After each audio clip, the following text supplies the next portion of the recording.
There we go. Okay. All right. And we're live. Alright, what's up, guys? I forgot to record the intro today because I was just nervous, I guess. It was the first time I just had someone outside of my parents and, family members on my YouTube channel.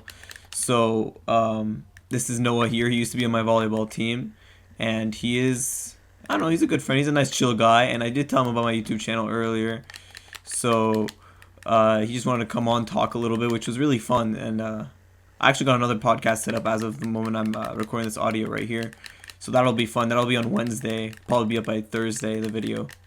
So anyways, before I keep rambling on, I just wanted to say to subscribe, like the video, and also I wanted to add, if you ever want to do the podcast or be part of it, just let me know. I'm pretty sure I'll put my Snapchat in the description, so contact me there, and maybe we can set something up. Anyways, peace. Is it recording both of our voices? I'm gonna fuck that up. Testing. Can you hear me? No, wait. It's only Where'd you get these microphones?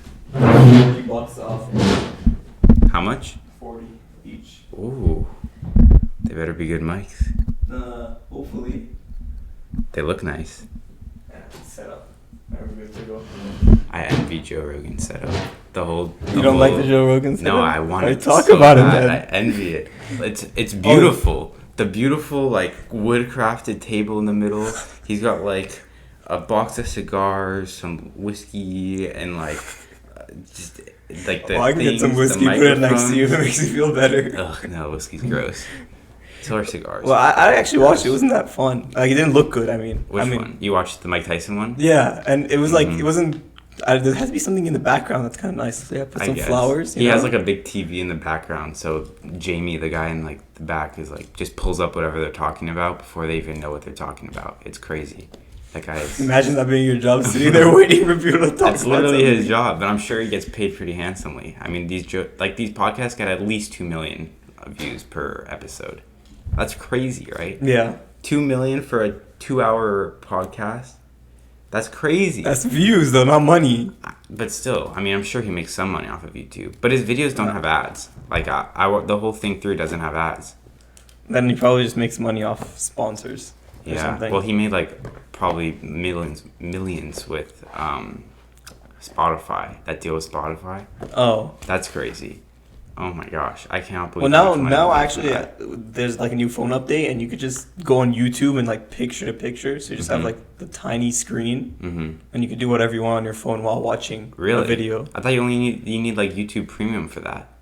No, you could picture to picture now. It'll show the pic. You can actually slide it to the side, so you don't even need YouTube Premium anymore. Wow. I don't think that's what they wanted to do. So you can listen to YouTube and go on Instagram while you're listening. Yeah, but it has to be the Safari thing, because the YouTube app doesn't want to do it. Oh, okay. Well, there it is. Because who's going to go on Safari for YouTube on a phone? If you want to listen to music without paying for YouTube Premium, just get Spotify. What's it called? Apple Music. Come on. Oh wow. Apple Music is so just superior to all of them. Maybe Spotify Premium comes close. No. Just because they have so many users. I don't know. I don't think so. Apple's not in the industry of making music. Dude, Apple Music. I use Apple Music 5 times a day. It's the best thing I've ever. Apple Music doesn't have any special podcasts that I would want to go and listen to. Do they even have podcasts? Exactly. I'm sure they do. Mojo, fuck off! I'm trying to concentrate on this content podcast. You should have Mojo on your podcast. Where do I put him on the table? Well, get her. Is it a him? Yeah. Mojo's a pretty unisex name. Oh my god, it's so soft. What? Such a soft dog. Thank you, I guess. You're welcome. We condition. Okay. How often do you bathe your dog? Once a month, usually. I didn't too much. I hear it makes his hair go bad. That makes sense. He's 10 years old now. 10? Yeah.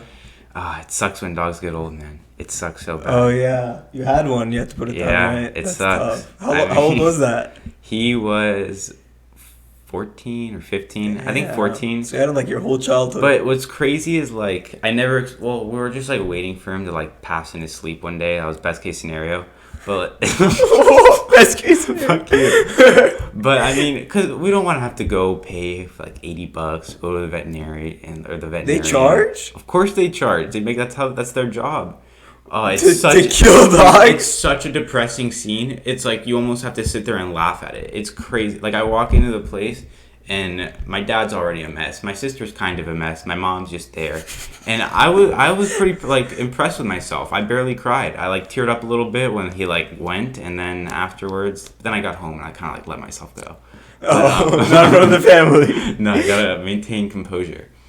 But it's just they have like the bag thing with whatever is in that sack. I don't even like an IV, I guess, and oh, it's so depressing, dude. My mom was supposed to live 50 years. 50? Projected by me. That makes a lot of sense. Hey, you never know. Give it some dog steroids or something and it'll work. But with my dog, like me and my sister, we're almost like campaigning to put my dog down. Which what? I know, like it sounds messed up, but in the house, like this dog was a good dog. I've had him like my whole life, but once he hit 14, or we put him down at 14, or was it 15? No, we put him down at 14. Once he hit 13, actually once he hit like 11, he couldn't go up the stairs anymore. So then that's like the first sign 11? of getting old. 11, yeah. Couldn't go late 11, maybe 12. He couldn't go upstairs anymore. Okay. But how old is 12 in dog years? Is it 6 it's or like 7? times 7 apparently. So 84, I think. If my math's correct. I tried doing physics homework before this. I couldn't do it. I was just watching Ozark and it was like math, but oh my god, I guess I'll tackle that later. But anyways, so eventually his legs just completely started going out. Like he couldn't like you know how dogs lift their like leg to pee? Yeah. So he couldn't do that anymore. So he looked like a girl when he peed. That was just disgraceful. Couldn't have that in the house. To the family. And then eventually, so then he went deaf, and then he was getting blind. Like, so he would smell food and stuff, and then he wouldn't be able to find out where it is. So he'd start like crying, and he'd be like. Wait, so how did you know he became deaf? Like, you just called him and he would move? Well, we go, Cody, and he just wouldn't turn around. And sometimes, like, if you like go up to his ear and like go Cody, or like go then he'll like flinch a little bit, but then he'll be like, where did that come from? And like, oh. But yeah, and then he also like he would walk around and he would just like bump into the wall like head first, not hard, but like a lot of the times he'd just be walking, he'd like bump into the chair or something, and then he'd go walk away because like after like the doctor also said he had dementia, and I don't even know how dogs get dementia. But, like, you could just tell he wasn't happy. Right. He wasn't living, like, a fulfilling purpose. He wasn't aware of what was going on. Fulfilling purpose. But a fulfilling purpose for a dog is just to, like, sit there and make your owner happy. Right? Yeah. I mean, they're, like, the most loyal creatures in the world or some shit. I mean, I don't know much about dogs. But, like... That's what I've heard. Like, the purpose of a human life is to go out, get money, settle down, have a family. I mean, from a most common perspective. But like, the purpose of a dog life is to just, what do you do as a dog? You just sit on the couch, go on walks, eat, poop, sleep. I mean, it's such a great life. It's such an easy life. But at the same time, if you're a dog and you know like what fulfillment is, I mean, they can't understand like a concept like that. But if you're a dog and you do understand that concept, you'd be depressed. It's like, what am I doing with my life? Maybe, but they're smart though. Like he knows like certain words just in Farsi and just in English. That's like so if you say it differently, like you'll not understand. That's funny to teach your dogs different language. I saw that we just say it in Farsi and then he just understands. Like what? What do you tell him? Like bokhor means to eat. Mojo, be bokhor. Come here. Mojo. No, he knows it. But wow, we've done it to him so smart. much. Look, he's responding to you. He's so smart that he has to actually see us because we've messed with him so much. What do you mean you messed with him? Like, here, come get this food. There's nothing in our hand. Come to us. So mean. That's so abusive. It's not abusive. It's just like, it's like a little prank. It's like when you hold something in your hand and you like go do that and then they start running after it. Yeah, but he doesn't do that anymore either because I've done it to him so many times. That's so fucked. But like he understands that and then he just like, he knows. Like he has to smell the food for him to come, even if we just say. It's because he's paranoid. He's like, no, they're probably fucking with me again. No, they're just too smart. Maybe, but I'm gonna look at him right now. He's just viewing off in the distance, doing nothing. Look at that life. That looks comfy as hell. He just gets to sit on a couch and just relax and then make his owner happy. That's like a dog's life. That's the best kind of life. But if you like inject the like what the purpose of life is and like what feeling of fulfillment is in their life, I feel like they'd be depressed. Well, what is the fulfillment of life? It's like going out and going home from a job or something, or going home and like making a deal and making a lot of money. Like you come home and you're like, you feel fulfilled. You go to bed and you're like, I just did a lot. Well, you don't today. think the dog, just by making someone happy or getting pet by, is just thinking, that's my purpose for the day. Even if it's for like 30 seconds, if you sit next to a dog. Yeah, I mean, I guess you could, because That's their that's job. fulfillment for them. But I could never think of like that being in fulfillment. Just for my idea of fulfillment. I guess. I said fulfillment. 'Cause, I mean, we think money is fulfillment, but well, money, happiness, mental health, physical health, family, like Right, the stuff that the matters general. deep down. That's why, Deep down. dude. That's why I want to take some like fucked up psychedelics, because like it'll give me a new perspective on this shit, and it'll make me like appreciate stuff Okay, more. you said what Joe Rogan said once you watched that he saw a tree and it turned into butterflies? Or Oh, that was my barber. that was your barber. Yeah. Yeah, so what kind of perspective does that give you necessarily? That trees are not made of butterflies? No, I'm not. I was interested in doing it like shrooms or acid kind of scares me because it like melts your brain or some shit. I don't know the details. Don't quote me on that. But like with mushrooms, you do get a cool trip that seems fun. And like I've heard stories of a cool trip. Like my uncle did mushrooms and then went to an art museum in New York, and he said it was like one of the best days of his life because he saw like magnificent like pieces of art, like iconic pieces of art, and they were like coming to life, like literally. They were like animated. That sounds awesome. But he never got this like feeling of like existential like fulfillment afterwards, I guess. Yeah, I don't know. It's kind of hard to word. But it's kind of uncommon with shrooms. Like my barber told me that the first time or the second time he did shrooms, he was kind of young and he like went on a hike with some girl, and then he like understood the meaning of life. He like everything clicked for him. He like, I get it. Like why I get why I'm here now. And then he forgot it like a second later, and he's fine with it. He's like completely at terms. He's like, it's just a concept too complicated for me to grasp, and I get that. But like, how do you like if that happens to me? I'm gonna take shrooms the next day, and I'm like, I gotta figure out what this thing that my brain wants me to know. It's really just shrooms first, and then DMT, which is dimethyltryptamine, I think. So that's like your ultimate goal right now. No, not right now. Once my brain's fully developed, once I'm like That is 25, 26, and then I'll be able, and I have like a safe place to do it. I want to microdose when I'm older. I want to go through like a week where I'm under supervised like microdosing, and my perspective could totally change. And like once I hit 20, and I just be like, what the fuck was I thinking? That was terrible. But all these stories I hear of microdosing curing depression, like schizophrenia, other mental illnesses, it's amazing. And do like, you have those things? Maybe. Maybe. I mean, maybe I'll get those things later. I don't think I would. But so then you're fine. You don't need to take it. yeah, but then it's also, even if they don't cure that thing, then you get a different perspective, maybe like a different I don't know what I'm trying to say. No, I get it. You like, can't explain it. You experience something that's like you don't get to see when you're like sober normally, and you get to see like you become one with the universe or one with.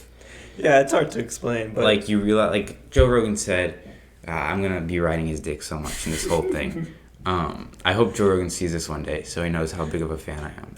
Yeah, I'll send it to his Instagram. I'll DM him. You'll check it out. But he said something like while he was tripping or after he tripped, and this was DMT, I think. He's done it a couple of times. He was like, he realized that we're not humans. Like, we're just a big bundle of like atoms or molecules just in a space. And that's not exactly what I'm looking for, but like it's to make yourself feel worse. No, it wouldn't make me feel worse because he's right. Like at the end of the day, we're just molecules, like all put together, right? Well, I don't really believe that. Like at the end of the day, aren't we just like sacks of physically, water, like or right? sacks But of like, water and blood? You think about it when you think of something, right? Like that's subconscious. Mm-hmm. Like molecules don't just like think of something like that. Well, we have a brain, which like right, allows but us it's to do made that. of molecules then. Sure, I mean, I guess I don't really know. So, but then what there's a brain something is like made out of. inside those molecules that makes you think. Because if we're just molecules don't say, hey, like let's not bond with oxygen just randomly. I guess I don't know They'll, much they'll about always molecules. they'll always think the same thing usually, Mhm. unless I don't know, like cancer happens. That's what happens with cancer. I guess cells just go crazy. Mhm. But I just don't think that if there's like there has to be like some kind of soul or something. A soul? Do you believe we have a soul? Like, do you think you have a soul? Definitely, I think so. So do you think when you're dead, the soul like rises up to heaven or something? Or I don't know if it rises up to heaven, but I definitely think maybe hell. like reincarnation almost. uh-huh. I Or know like what you I'd become do something else. with Like I that. might just be my dog next lifetime. Really? That I used Like to switch think that. places? I used to be like super bipolar, or not bipolar, but I used to constantly change my mind about what happens after death. And then I saw this podcast, man. This guy named Duncan Trussell has this series on Netflix called it'll come to me, A Midnight Gospel, and it's like a cartoon, or it's a podcast put over a cartoon. It's like this little cartoon guy who's traveling through the universe, and he's like interviewing people for his space podcast. And it's a pretty stupid concept, but I think I may have talked to you about this before. But it was something I saw on TikTok, and it was like, watch this at night if you're high. Definitely watch this. So, I'm saying this like I'm making up a story when I'm telling you this. Okay. Like, I'm not just for the people who are for legal purposes. So now, all of this whole podcast is just one big story that I have that. Okay. A dream Yeah. or something. Sure. Okay. So now I'm perfectly safe. I can say whatever I want. Yeah. So, it was one of those things, and it's like I was on TikTok, it's like, watch this show if you're high at night. And so I did it first. I think it was 10 episodes. The first episode I remember being really good because it was. I don't remember actually. I remember enjoying it. And then the 10th episode, I just watched it, something to fall asleep to. And then the 10th episode, Duncan Trussell, who's the main guy. Do you know Adventure Time or what's it The called? show. Yeah, The Adventure little orange Time. dog. I think Adventure Time. Duncan Trussell started it. I'm gonna pull up a list because I know you'll know all of this stuff that Duncan Trussell has done. He's 'cause like I don't know who something he with is. Rick and Morty. I've never watched that show. I've never watched it either. Oh, I've seen like an episode, but I'm not a huge fan. Yeah. Look, he's related to Joe Rogan, first person that comes up. He had a 5.5-hour podcast with Joe Rogan. Jesus. That's absurd. But they're also like tripping on something. Oh, so that makes sense. Oh, this guy has a podcast. How surprising. It's easy money. Duncan Trussell got high and applied for a job at the CIA. Wow. I talked about it on Joe Rogan. Dude, his whole life is on Joe Rogan. Alright, I can't find anything about like what he's done on the internet. But He's done a lot, probably. he has like a ton of cartoons and stuff that he's uploaded. But he's just like he's a really weird dude at the end of the day. But he was talking to his mom in this last episode about like life and death, and it was just about like the deepest thing you could possibly Right. think about. And he was talking to his mom is dead now. Like when the episode came out, this was an old conversation he had with his mom. I'm sure he just had her on his podcast and aired it, but he's like, and the cartoon was also really weird. Like the animation in front of it, it was like the character who Duncan Trussell plays. It was like Chauncey or something. No, not Chauncey. Clancy. Yeah. Can't believe I still. I'm gonna rewatch this show someday. And he goes to like this alternate universe and sees his mom live in like a giant world that's like the only other people there are like walking teddy bears. It's a crazy trip. It's so weird. It's something you'd see when you're on like acid or something. But he's talking to his mom, and like the mom births him, and then he's like, they're just having this whole conversation while this is happening. The mom births him, and then he takes care of his mom. Like he grows old, or the mom takes care of him. He grows up, becomes our age, becomes like an adult, and then takes care of his mom when she grows old, and then like watches his mom die. And then he sees his mom get birthed again, like in this whole thing. It's like I wasn't really able to comprehend it. Wait, so he watches the mom or himself get birth again? He watches the mom get birthed, like rebirthed into life, or like reincarnated into something else. Because like afterwards, I think he holds like the mom like as a baby while he's like an old man, I guess.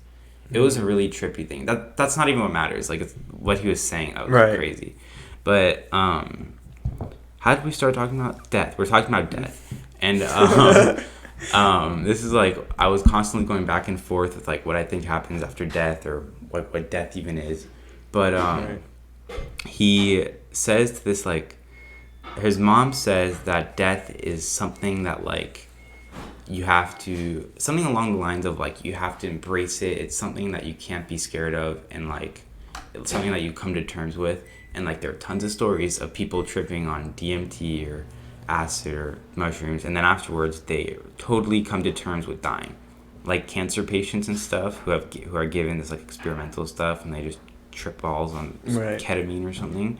After they come out of it, and they, like, they see a total different perspective on life, and then they're, like, totally at terms, or they've come to terms with dying, which is, like, crazy, right? Isn't that crazy? Like, that's something that's odd. the ultimate fear, and then they just sit there and they're like, all right, I'm good with this happening to me. But anyways, so they were just that episode totally changed, like, my perspective on death, and that was before my dog died, so it was, like, really easy for me to, like, campaign to my parents, like, it's time, like, we gotta put him down, which was weird doing. I never expect to have to do that, but, like, my sister was kind of on my team too. But he's saying to his mom, like, how do we cope with this stuff? How do we cope with the terrible things life gives us, like death? And how do you, like, understand that, like, death is happening, or, like, not? It's so hard to put into words. I just can't remember what they were talking about, like, exactly. But the mom was like, you just have to cry or something. It's like, you just have to, like, sit there, and you just, like, have to, like, feel what you feel, and, like, you know, like, get over it at the end. Like, not get over it, but think about what's happening, and at the end of the day, like, it happened. Get over it. Like, Yeah. So that definitely changed a lot of perspectives of mine a little bit. That, watching that show in itself was a little small snippet of a DMT trip for me, I think. You think? Especially, you know, not being in the mind state I usually, or the headspace I usually am in when I'm watching that show at night, if you know what I mean. But it was a good show. I definitely suggest that you watch it sometime soon. While I'm high. No, just, you don't even need to, but it's something to watch, because maybe it's really interesting. And Duncan Trussell's, like, a character. He's really cool to listen to. But anyways, I still don't know what I think of death. Death is just in the air. It's just, like, there. It happens. I used to think for, like, up until I was, like, 12 or 13 or something, because this is when I was, like, too stupid to comprehend that, like, there are other possibilities to it. It's just, right, you die, and then it's, like, dark afterwards. It's just dark, like, you're out of existence. You're just in the ground. Because I don't know, I wasn't able to, like, grasp concepts of, like, having a soul, maybe. Right. Maybe, I don't I know, don't yeah, know. you're young. You don't know But that shit. So I was, like, scared of it. I was like, I don't want, that sounds terrible. And, like, I'd think about relatives who I never really knew, but, like my grandma's mom, who I would hear stories about, and, like, she's done it, be like, that's terrible. Like, she is just an eternal darkness or whatever. That's kind of how I thought of it. But I don't know. Now it's a lot different. At one point, I kind of believed in reincarnation. Like, if you were a good person, or if God, like, thought you were a good person, then you'd be reincarnated into, like, a golden retriever in an upper class family at, like, in Massachusetts or something. So you think we're, like, at the bottom?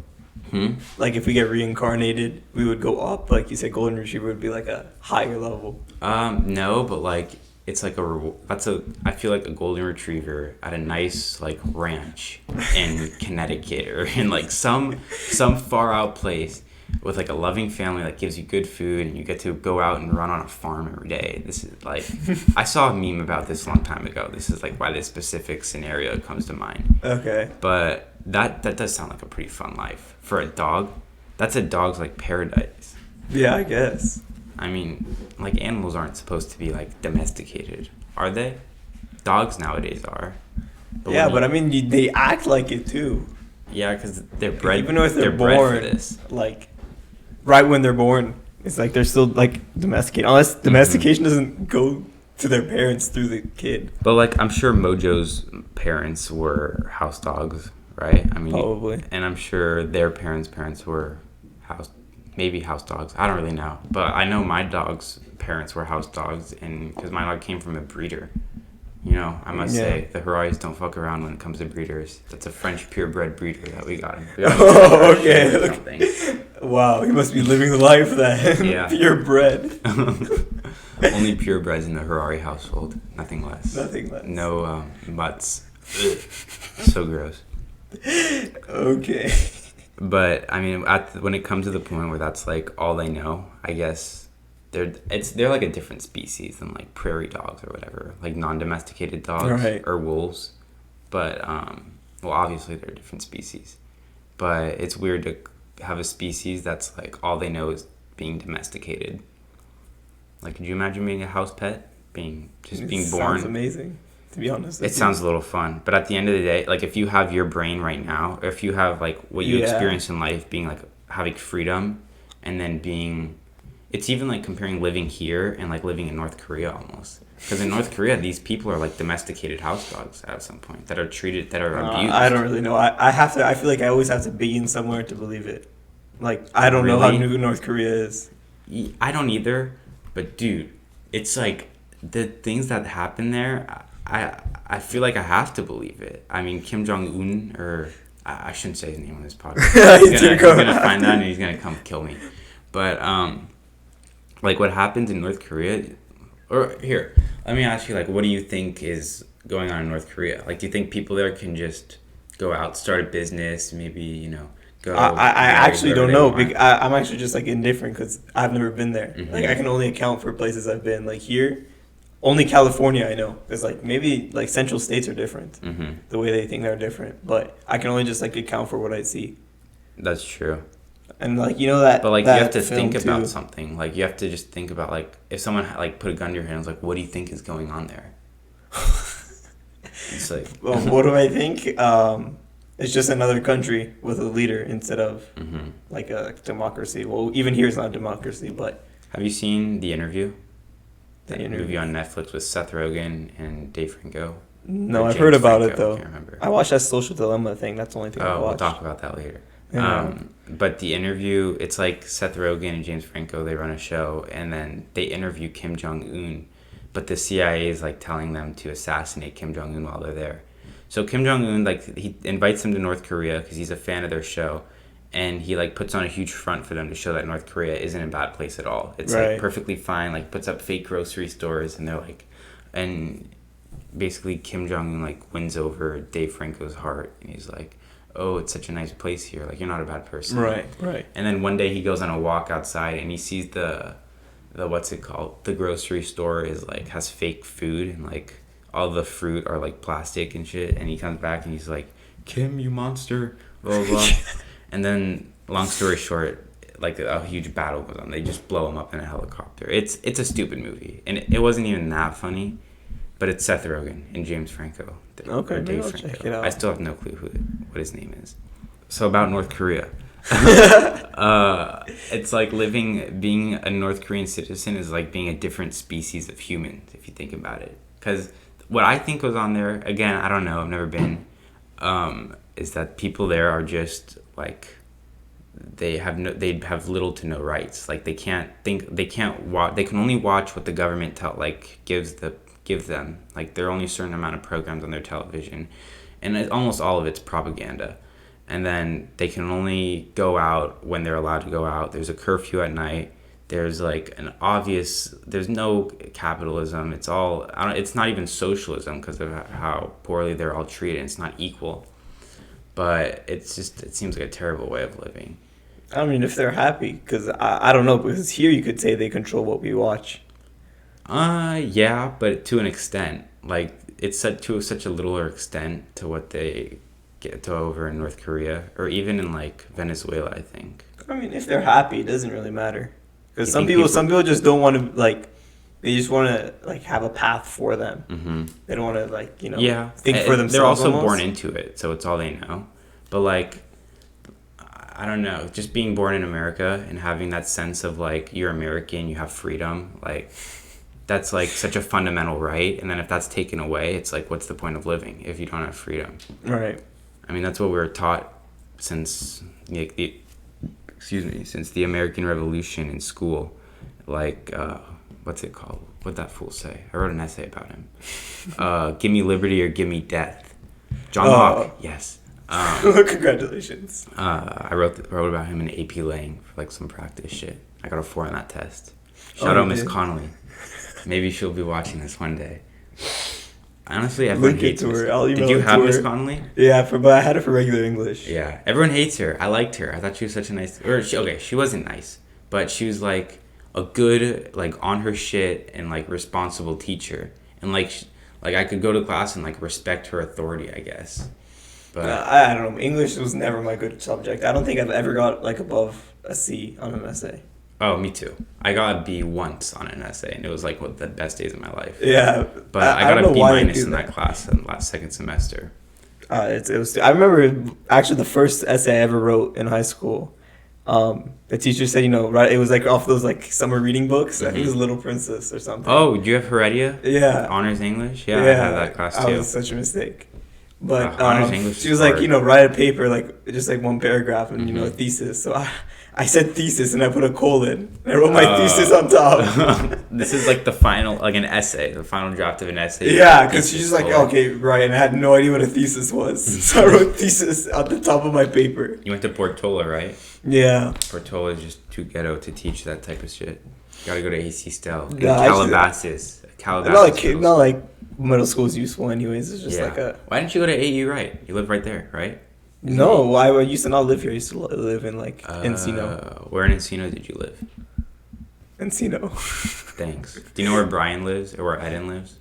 Yeah, no, they're more Tarzana. Eden lives in Tarzana. I don't know where Brian lives. I just know Brian lives next to like Tel Aviv, I think, in Encino, or near the Encino Commons. He's more in Encino. Eden's more in Tarzana. I kind of want to live in Encino. It's just like a city. It's just but you're like 20 minutes closer to downtown. But wow, crazy. Going to downtown is fun. I go like I go and like when I got this wallet, I went to Rodeo with Ben, and we just walked around Rodeo Drive, got the wallet, and then went to the Grove, and it's fun. I'm sure if I lived there, it'd get old. Yeah, after like twice. But like I can understand why my parents chose this life over that life, because my mom grew up in Beverly Hills. When she moved from Israel, she went here and lived in like a nice ass place, like better than how I'm living now. Okay. So if you think I'm rich, you should go tell my mom. Like, criticize her for having 2 Teslas. But she lived in Beverly Hills and like had the whole experience, I guess. And then likes this way of living a lot more. And what's interesting is my grandma, my mom's mom, who lived in Beverly Hills when my mom was growing up, when she was married to this guy before he lost all his money for some crazy, I don't even know how it happened. I don't really care. But like they did very well. He was rich. He was like, they had a tennis court in their backyard and shit. Jesus. My grandma was driving a Maserati, maybe. She was driving something nice and like wearing designer shit. And then they lost the money. My grandma moved here, and she lives in Tarzana now. And she prefers, like I asked her, like, did you like that life or this life way more? And she said she'd choose this life like in a heartbeat every time, because like she doesn't like having all that money, I guess. I don't know. Money changes the way you live, literally, and like how you think. I don't know though. It's definitely interesting. Does having money, like, are you set on, do you have the goal of being successful in life and having, like, not having to worry about money?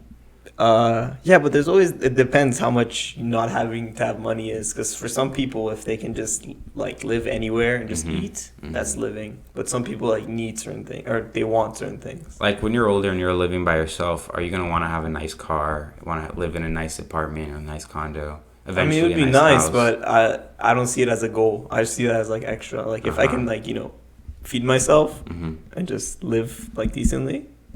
Okay. That's feeding myself and like putting a roof over my head and having a car. That's, I guess, the bare minimum. I feel like for me, when I go out there, like I want to succeed. I want to, I want to be able to set $5,000 away from my vacation fund. My pot is going crazy right now. How much is that a month? Living thing.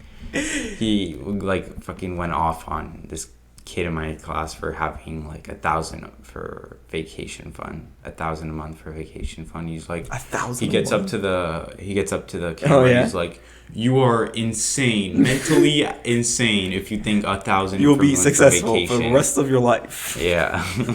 Do you remember how much you were gonna spend for that 24-year plan or that 24-year-old living plan? I mean, there was a lot of things that I didn't want to write, but he said, write it down. Like what? I haven't Insurance. Actually, listen. The stuff health insurance. The stuff is Ethan not. has told me about insurance is so funny. No, health insurance is not required. It's actually not required. It used to be. It isn't? When Obama was in, I guess, a president. In office, yeah. Yeah, in office, that's what I meant to say. He made it he forced it on people, but that's why he brought Obamacare. So it was like. But Obamacare like destroyed the economy, dude, right? Right. I'm pretty sure Obamacare exactly. That's the fucked point. A lot of stuff up. Yeah, that's why it's no longer here. Right, but so that's why it was forced on people. You really don't need healthcare. Like, honestly, you're probably, if you got, like, let's say you broke your arm once, you could probably pay for it with all the money you spent on getting that health insurance that one time. Unless you have. That's true, but what happens if you get cancer or if you need to get like a kidney stone removed? What is the health insurance going to do? Keep you alive? The health insurance pays for all that cancer surgery. It's not fully paid though. Not fully. For anything cancer, I heard is like not fully covered. So. Oh yeah, it's not. There's terrible stuff, but it definitely covers a lot. Like if it's not fully covering, then I don't see. I carry around my insurance card for some reason. Let's see if there's any information on this. Don't show the social security number on it. You're just gonna have to bleep it out. No, you Does probably it have my social security number on it? It just has my dad's name on it. It's just I think insurance is something good to have. Do you believe that it's like a fundamental right in America? It should be like Bernie Sanders is like all about how health insurance is a fundamental right, and if you're not really, honestly, I don't think it is. Just live healthy. I mean, it should be a service, but I don't think it's a right. I don't think it's a right either. I think it's definitely something that people should have, and there are people out there who can't afford it. But universal healthcare in a perfect world is something that would obviously be like, of course, universal healthcare would be nice. It would be nice. No one has to pay for everything else would be more breaking expensive. their body and stuff. But then I don't know if this is entirely true, but just like how humans work, if they have some sort of safety net to fall on with universal healthcare, then they'll go out and like do stupid shit. Yeah, I don't want to say they'll be more stupid, but like people aren't gonna have that risk in the back of the head. Like, will I be able to pay for if I break my arm jumping off this roof, or like, will I be able to pay for getting my stomach pumped if I drink too much alcohol this night? I mean, luckily, like we don't have that worries because like we have parents who worked hard and have enough money to do that. Right. But if they just brought upon universal healthcare, then like people wouldn't take risks. People aren't gonna have that safety net, or no, people have that safety net, which is worse. I don't know. Back to the 24 years, how much I spent in 24 years, I guess, on every year, right? So, to be honest with you, I haven't bought a pair, like a shirt or shorts in 2 years. Really? Yeah. Wow. So I would be because you're not growing. Okay. I'm a growing boy. Oh, okay. Yeah, because you have to change your shirt every. How tall are you? 5'7", 5'8"? 5'7", 5'8", around there. You stayed 5'7", 5'8" since like freshman year. That's why you were such a good I'm just I'm saving it so then when I go to college. Just, well, what do you mean? Oh, the growing? Yeah, the growing. Oh, I thought you were talking about like saving money or shirts. Oh no, but I haven't bought any clothes. I don't think I've gone to like a party that's not like a family friend kind of thing. So like all those expensive, anything outside of like, bills, I probably didn't have to pay. So like I would have like no expense. I would have like under like probably like 60K expenses a year. Well, wait, under 60K a year? Well, no, maybe not 60, maybe like under 80K, under 70K. Mine was like a little bit above 70K a year, I think. I think like 74 or 76 a year. What am I thinking? Oh yeah, mine was 75K, 80K around there. Yeah, that's pretty normal, and that's for normal. Still a nice like. But that's when with me counting things I really wouldn't do, like party. Like my apartment I had listed was like a pretty nice apartment on Pico, like right next to Sunset Boulevard. Oh wow! And living the lit dream. Yeah. and my car was a Tesla Model S or a Tesla Model 3, a lease Tesla Model, like $370 a month for the lease. But in the long run, I'm telling you, it's the smarter move because you don't have to pay for gas. Gas is cheaper now than gas is cheaper now thanks to Trump. I know everyone's gonna say that. At the end of the day, it's because of him. To say something. It's because like of him. I believe you, but people in the state are a little sensitive. It's unfortunate that we especially kids like us. I don't think we'll get demonetized or canceled. No, but cancel culture has ruined what America was stood upon, freedom of speech and stuff. I'm genuinely worried to go because in Gov he talks about so what's the news today? What do you guys want to talk about? And I'm genuinely scared to say Nancy Pelosi was retarded when she went and did this and did all that. Man. I shouldn't say retarded. I don't like ripping scripts in front of the cameras. Yeah, it's so extra. And I want to ask him questions about did Trump really do this or did Obama really do that? And it's scared because then I'll be oh, okay, that's what I thought. And that class is full of liberals, and I understand Same thing with my economics class, to be honest. Do you guys talk about politics in your economics class? Yeah, because economics is all politics almost. But that movie, the social dilemma thing, right? It was talking about how technology can show you certain ads to make you believe in fake news. Yeah, fake news spreads 6 times faster than regular news, and people manipulate their social media. The problem that I found was that the reason why people believe in fake news is because we're not told anything. What do you mean we're not told anything? This is a hat, right? You know what it does, but things that are we have so little information on, so little we know that unless you really know about that subject, if you see an ad, then you'll maybe believe it. But personally, I don't give a fuck about the ads. I'll just scroll through. But I felt it was a problem of who's showing the ads, who wants you to think that thing, not the technology company necessarily showing you the ad, because who cares what the technology company is showing you. You think, oh, well, you're a flat earther. And, they still haven't got a camera and gone all the way around the earth, because it's animated where it'll show the same sequence in a circle. So I won't believe it until I go on another planet, I look back and it's round. But I'm not going to think it's flat either. I'm just living on it. It's just there and you don't have a definitive thing. You're right. You experience it. It's that philosopher was knowledge is experiencing something or witnessing it firsthand. Right. So that's I don't know. The whole thing that there's parties in our government, that in itself makes no sense. I wrote my whole essay I wrote a good amount of my essay for Gov about political factions and why James Madison thought the Constitution would do such a good job managing them, which didn't really happen now. But why do you think having parties in the government is dangerous? It's just almost like a mafia, mafia inside of a government, because I've never heard that before. Listen, it is though. If you really think about it, it's just a group of people that are wealthy somehow that we don't even know. Well, okay, you don't know most of them. We know how Trump's wealthy. We know how what's his right, face. but that's the one person you see, right? There are a lot of people in government that we know how are wealthy. Right, but that's the people that are in the government. I'm talking about the people who are running the party. The party's not part of the government. The party's separate. What do you mean by running the party? Well, there has to be at least 20 wealthy people with a lot of influence, right? Not the ones that we see they elect Trump to be their politicians almost. Right, but politicians again are part of the government. People that are wealthy that are outside of the government, choose those people and they campaign for them to be a politician.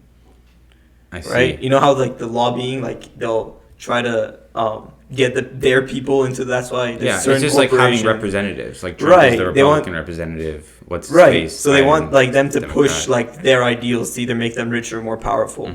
But there has to be at least I feel there has to be 50 people that you probably don't know their names because they're that rich. Right, that just sit behind the scenes and are the puppet masters. Definitely, because when there's certain families where they won't tell you their first name. There's I don't know, the Rockefeller family, right? I think that's the one with the richest man in the world with all the oil. That was back in the day. Right, but what happened to his family? I don't know. Exactly. There's no way someone that rich, his family just died off. Yeah. Right. That's true. I haven't thought about that. Same with all those Carnegie's families. Family. All the presidents where are their families?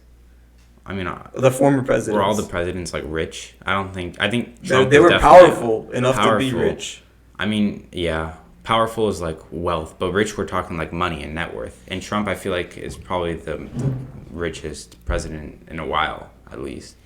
But I don't know, like, I don't think Obama was very rich when he was in the president. I'm sure he was making Right, enough but money I to just live. don't feel like the president is like part of the party as much as people think. No, they yeah, they're not. They're just like someone to like a face to put behind the party. But But that's just what I believe, because it doesn't make sense that there's two like actual parties that think differently. Like if you think this way, you're blue. If you think this way, you're red. If and then there's in the between- libertarian and liberal. Yeah, and all everything. that I don't stuff. even. I don't try to follow that. It confuses my head. But Do you know where you sit, like on that whole no spectrum? idea. No idea. Mm-hmm. Because I was okay with Obama. I didn't like Obamacare, Mm-hmm. but I didn't know much about. I didn't even look into. I don't know much about politics now, but I never was. I wasn't as into politics as I am now that I was back then. it's just like a reality TV show drama. Uh-huh. It just keeps like But my dad is pretty Republican. He's far on the right, and so is my aunt. Do you know what PragerU is? no, what's that? So they're a big, media conglomerate. That's like they're big influencers for the right, and they're very political and they're very powerful. And my aunt's the CEO of that company, so like she works with a lot of powerful like Republican and stuff. Like she like fucks with Don Trump Jr. and she's like, oh yeah, Don, nice guy. Oh, Ben Shapiro, he was in the office a couple days ago, and but she's like pretty up there for the Republican Right. thing, I guess. I don't know how the party. She's like Ben Shapiro and like these famous influencers, like they know her personally and stuff. And they know who Right. she is. But I've been like since I was able to comprehend what politics are, which was pretty recently, probably like 10th grade or Right. 9th grade. I've been like being fed from between my dad and my aunt and the Yeah. media. Which it's so hard to believe everything the media tells me now. Especially like my sister is pretty far on the left, and her and my dad definitely argue a lot, which is good to hear for me because I get to hear both sides of the story. Right. But what happens like when I butt heads with my sister, she like pulls out facts, and it's hard for me to argue against it because she. But looks sometimes into you don't it. really need facts. Like Uh-huh. someone was trying to argue to me that Trump like made the economy worst. Oh, I've been there. I've had that. And exact I'm argument. sitting here thinking, well, the whole argument, the president has nothing to do with the economy. Exactly. Has zero. It's Senate can pass a bill to the president. The president can veto it and goes back to Senate. If they re-vote that it's okay, then it just gets passed. It's also just like technology nowadays and what products are being innovated and which businesses are out there. Like Amazon wasn't nearly what it was during the Obama administration. Right. From now to the Trump administration. Same with all these different stocks that have come, like Tesla is one of the highest or most valuable stocks now when it was nothing when Obama was in president. Not It was nothing. nothing like 6 months ago. Yeah, it's crazy. It's crazy what Tesla's been doing. I actually don't know. I feel like the tech companies are probably gonna crash soon because Really? you know how like it was like March when like the coronavirus started and everything like crazy plummeted. Yeah. So, but the fact that they're just like paying companies, like I was reading an article, I don't know if it's real or not, but airlines are having like almost like a tour bus. Like you get on an airport, like in an airplane, you just fly around, you go on the same airport, like. What? So that's their business, and then I'm they would confused. You get on a plane and you fly around and land back at the same destination. right like a tour bus. What You know how is- like a tour bus, you like those double deckers, you just Yeah, but sit you there go and around and the you city. go look at stuff. Right, but like you see it from a plane. That's a thing. That's like a business now. I saw an article on it that the airlines are trying to do that. I don't know why anyone would do that. I mean, you can barely see stuff when you're in a plane. Right, but it's just what the article's saying. I'm guess, not going to yeah. question it, but Mhm. then they would say to the government that you have to give us money or else we'll lay off all our employees. The airlines are saying this to the government. Any I did company see. can I say saw that. something like that. One of my uncles that lives in DC, they're more like tech, but they're like they also have an office, but they just told the government to give them money, and they did because they're scared that people will just get laid off for no reason, and they just kept all that. It's just free money. The people are still working there. It's hard because they don't want people to be laid off because Yeah. then like they go crazy. Like the riots I heard was that. justified, but Oh my god, the people riots. didn't have to do that. They didn't have Riots. to burn buildings. I mean, I yeah, know. you could protest. You don't have to burn buildings. Fuck was it? Oh yeah, Lovey. You know Lovey's, the deli that's like in Calabasas, right next to the gas station in Calabasas. Oh right, yeah. I've never been, but I've heard. They're all right. I heard that the owner is staying in business, which at the end of the day, it's hurting his business. Like he's losing money because of this. In order to keep his employees employed and avoid employment, and that's really nice. It's a really selfless thing to do, and a lot of respect for him because that's just a nice thing to do. But if I'm him, I wouldn't do that. At the end of the day, it's yourself. You're fending for yourself and your family, and it's hard. But yeah, back to like I think the economy is gonna go down because I'm looking at it now. Like now that we're in investments class, like every day you pull up like 20 tabs. On like, dude, it's so yo, annoying. look up McDonald's right now, right now.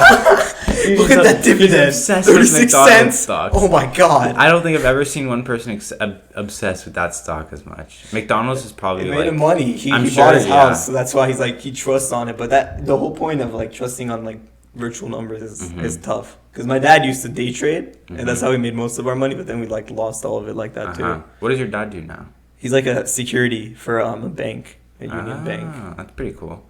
Yeah, so he wants me to get into IT, but I think like I see all the tech companies like shooting up, like they're going up. They went down a little bit recently, but they're going back up. And I see like every other company that's not tech is just like barely stabilizing. And it just doesn't make sense to me. Why? What are like examples of other companies that aren't tech?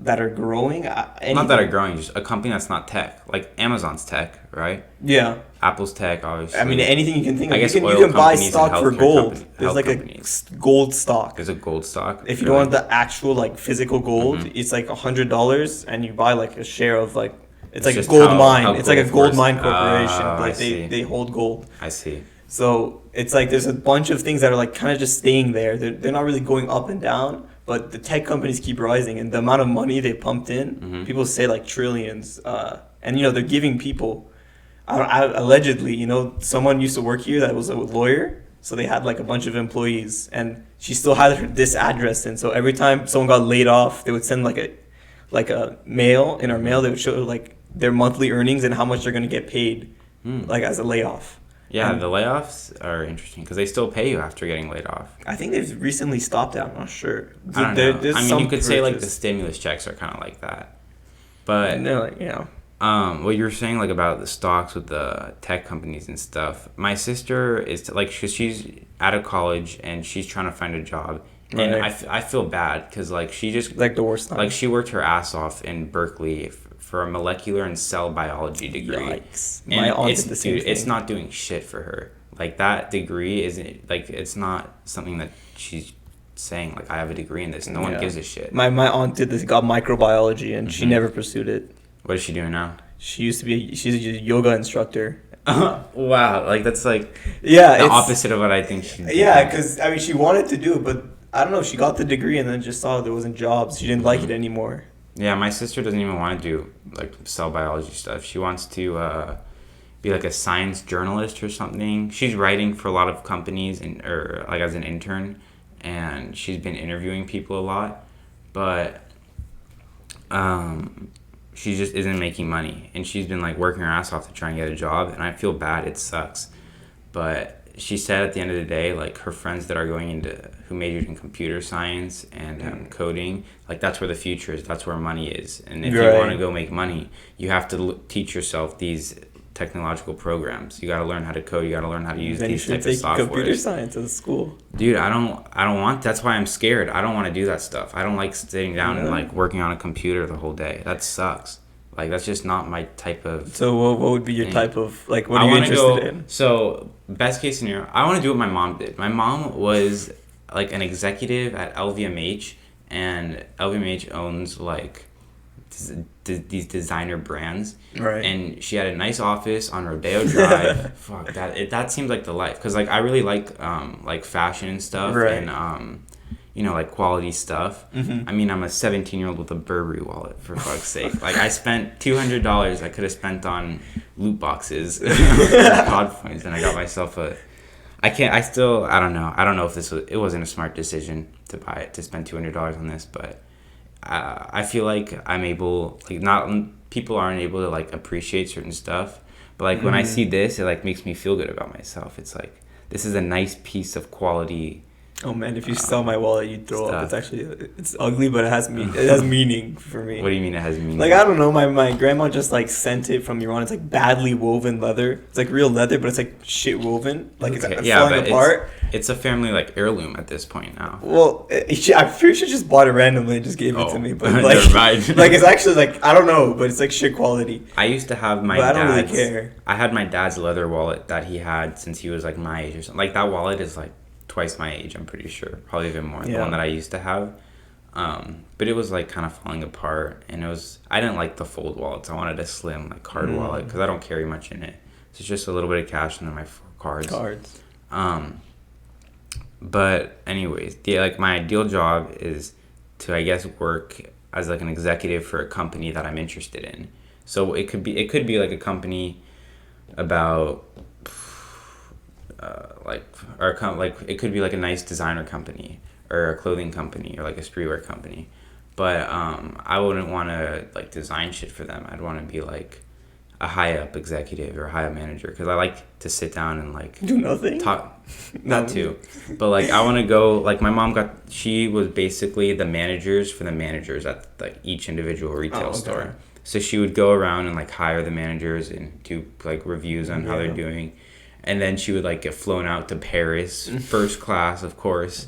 And she'd go in like to the headquarters and talk to all these high executives, and that seems like a lot of fun. Like getting to talk to all these people, just having a job where you're able to expose yourself to successful people and learn their ways, I guess, or just pick their brains is something that's really interesting. I didn't think about it, but I don't know if I would like managing people because people are, they're all different. Yeah. And it's a tough job, but I don't know. I thought about doing computer things, but I really don't know at this day and age what I'm going to do. I'm it's like hard literally to in the think middle of. of I don't know for sure either, but because that is like, I don't know what to do to get there. Yeah, you don't know where to start. Well, do you believe that like anyone, if you work hard enough and if you want it bad enough, you can be rich? No. Why not? No, I don't think so. There's skill involved, and then there's a lot of luck involved. Definitely a lot of luck. I could be making these YouTube videos for like 4 years, and if no one sees them, they'll just stay at like 50, 60 views. But I'm slowly growing. I'm investing in it, but there's a little bit of luck, and then there's you have to get a shout out or something. Yeah, definitely. You have to manage it. But so what would be a lucky thing to happen for your YouTube channel? That like makes PewDiePie clicks on my video and just comes up on his thing. Yeah, and he clicks on it, and then literally 100 million subscribers. That's crazy. You're right.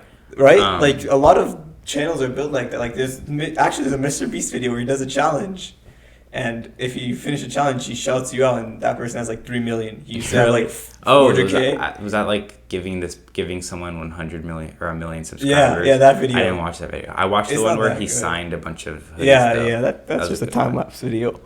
But that's lucky to be able to be part of something like that, and then winning like the way he did. That's kind of like. I mean, how do you think Mr. Beast started? Like, he started grinding, honestly, but he gained momentum, and then like he shot up. But I've seen like 10 years ago or like 8 years ago, his videos are still pretty good. How so? Like, what are they like? Like it could be anything. Like I saw like his toothpaste hack video. He just uses toothpaste on a bunch of products, Oh, it's just him doing random stuff. Random things, and you post it on YouTube, and after like 6 years, it slowly grew. Well, what made his different? Like, what made him entertaining? Because anyone in the world could go talk about putting toothpaste on shit. Depends just how your character is and what you create. Uh-huh. Like, people that watch Mr. Beast are probably not going to watch this. But there's people who would watch this and other podcasts. Yeah, I mean... So there's always some people that would watch a different kind of thing. Yeah, that's true. But everyone, like I was talking about this with my friends last night, and... Because I said I was going to do this, and then they're like, why are you doing this? This is stupid. No one's going to see this. Or, like, the people who would see it will just, like, laugh at it. And I'm like, well, first of all, I stopped caring about, like, what kids my age think about me. Yeah. Like, what, like, who cares? After 10th grade or something, I was just like, why do I care? Like, these people are stupid. and I'm them, like I'm these people. But at the same time, I do, because like I like to wear nice stuff. I like to have nice stuff. Right. Like if I could buy anything, like I'm gonna buy myself like not no. If like money wasn't a thing, I'd get the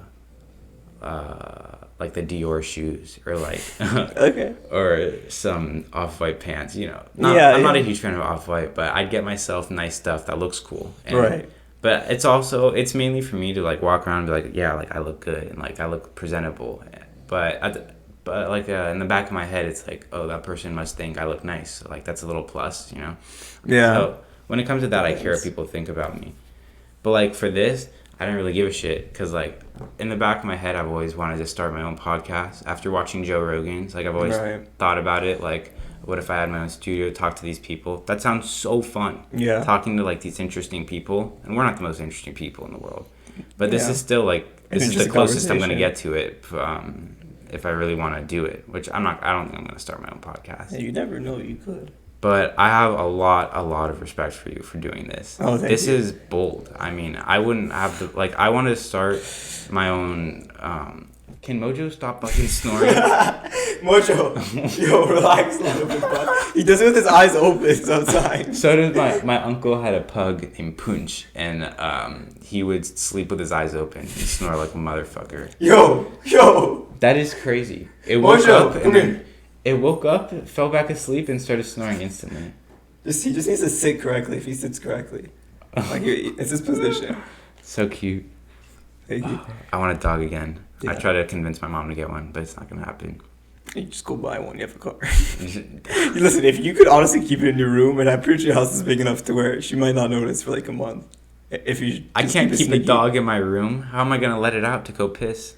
Well, you let it. Well, you have to buy like a house dog. Like, no, I'm not saying like a big dog. Like Mojo's true. literally the definition of a house dog. That's true. So is my dog. My dog was a lap dog or a house dog. Yeah. Like if he needs to go to the bathroom, he'll go like in front of the door and like just let us know. That's interesting. Well, like I saw a pee pad. Does he use that? Yeah. Usually he used to actually go like inside the bathroom, well, like on the floor and piss, because I guess he would smell our piss in the bathroom, so he would be like, that's the place to go piss. Wow, that's weird how they know what like human piss smells like. I guess, or I don't know. Maybe I don't know how he came up with the decision that that's a place to piss. My sister told me when I was like 10 that human piss repels coyotes in your backyard, and in my community, it's pretty common for a dog to get swooped by a coyote. So a lot of the times when I let my dog out to go piss, I'd go piss in the grass, and I'd be like, I'd be spreading it out. I'd be like moving my body and like getting the maximum surface area of the whole yard. Yeah. When I go out, I'll get the west portion of the yard, and I'll get the northwest, and then I'll get the southeast, and I'll just get each portion. So eventually, the whole yard just started smelling like my piss. I'm kidding, never happened. But I stopped pissing in my yard a while ago. Yeah, but I just started this YouTube channel because I wanted to for like a year now.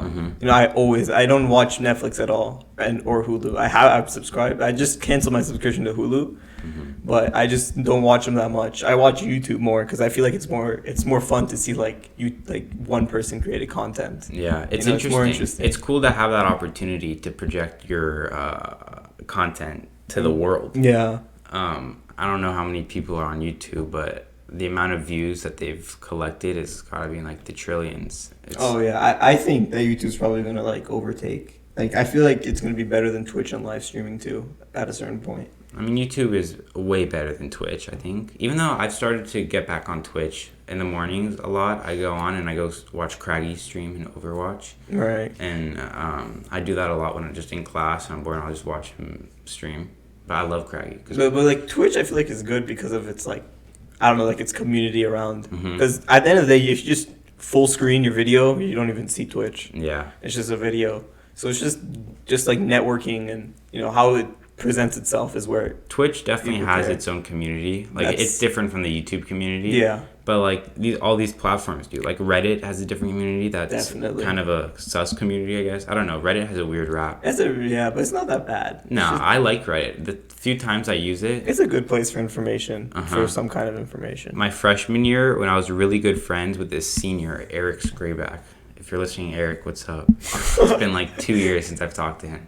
But I was in graphic design with him, and he like went to Reddit as a reliable source, and I'm like, I guess this is this is right. Like, right, these are all people, Yeah. and they're talking about their own experiences with these problems, and it sounds like the truth. I don't know why anyone would go on Reddit, excuse me, and just type in some random lie just for shits and giggles. I think people do that, but just I guess it's just a community for things that are like for these technology things. Like I go on Reddit. Like if I have a problem, like I'll go on Reddit before I go on Google because it's it's actual people that had the same issue. It's not like a support page where it's like if this happens. Exactly. That's what makes it so great. Yeah, Reddit's a great place, but I don't know. Besides that, like I just got into Snapchat. I actually just add random people now just to advertise my YouTube. Really? Like who? Like actually just quick ad and I go like this. Oh, really? Yeah, and it's funny how many people that are actually in my area that I know like distantly. I don't like having like people I don't know on Snapchat because like Snapchat I feel like even though I've really taken it easy on posting with it, I just post on like my private story which has like 30 people on it who I'm friends with, and even half the people on it I don't talk to very much. Right. But they're people if I see where like I'd go give them a hug and be like how are you and What's stuff. up? Yeah. But having people that I'm not like close with or don't really know on my Snapchat kind of weirds me out a little bit because I have like maybe 120 people seeing my story every time, and I don't like it because like realistically I only want like, or I only know and talk to, or I only have talked like 20 to people. Yeah, it's weird, especially and then but when people add you who you're not close with, I guess, but you know them, like you have a class with them or you've seen them walk in the halls, you feel obligated to add them back. And then there's adding them to like talk to girls and stuff. Well, I'm literally just random people. Like I don't know them at all. Well, you're not going around and like vlogging on Snapchat and like posting like where you are and stuff. Oh no, yeah. This is literally. I need to get into Instagram and TikTok apparently to advertise. TikTok's getting banned, I heard. Oh, I saw this thing like Worldstar posted it, isn't it? Dude, it's a good thing that it's getting banned. Oh no, I had it. 30 minutes. I just went by, just me scrolling. And then I just deleted it. Like I realized use it instantly. I use it mainly at night before I go to bed. It's like some mindless scrolling that kind of shuts off my brain, helps me fall asleep. But I've been trying to stay away from it because I'm convinced.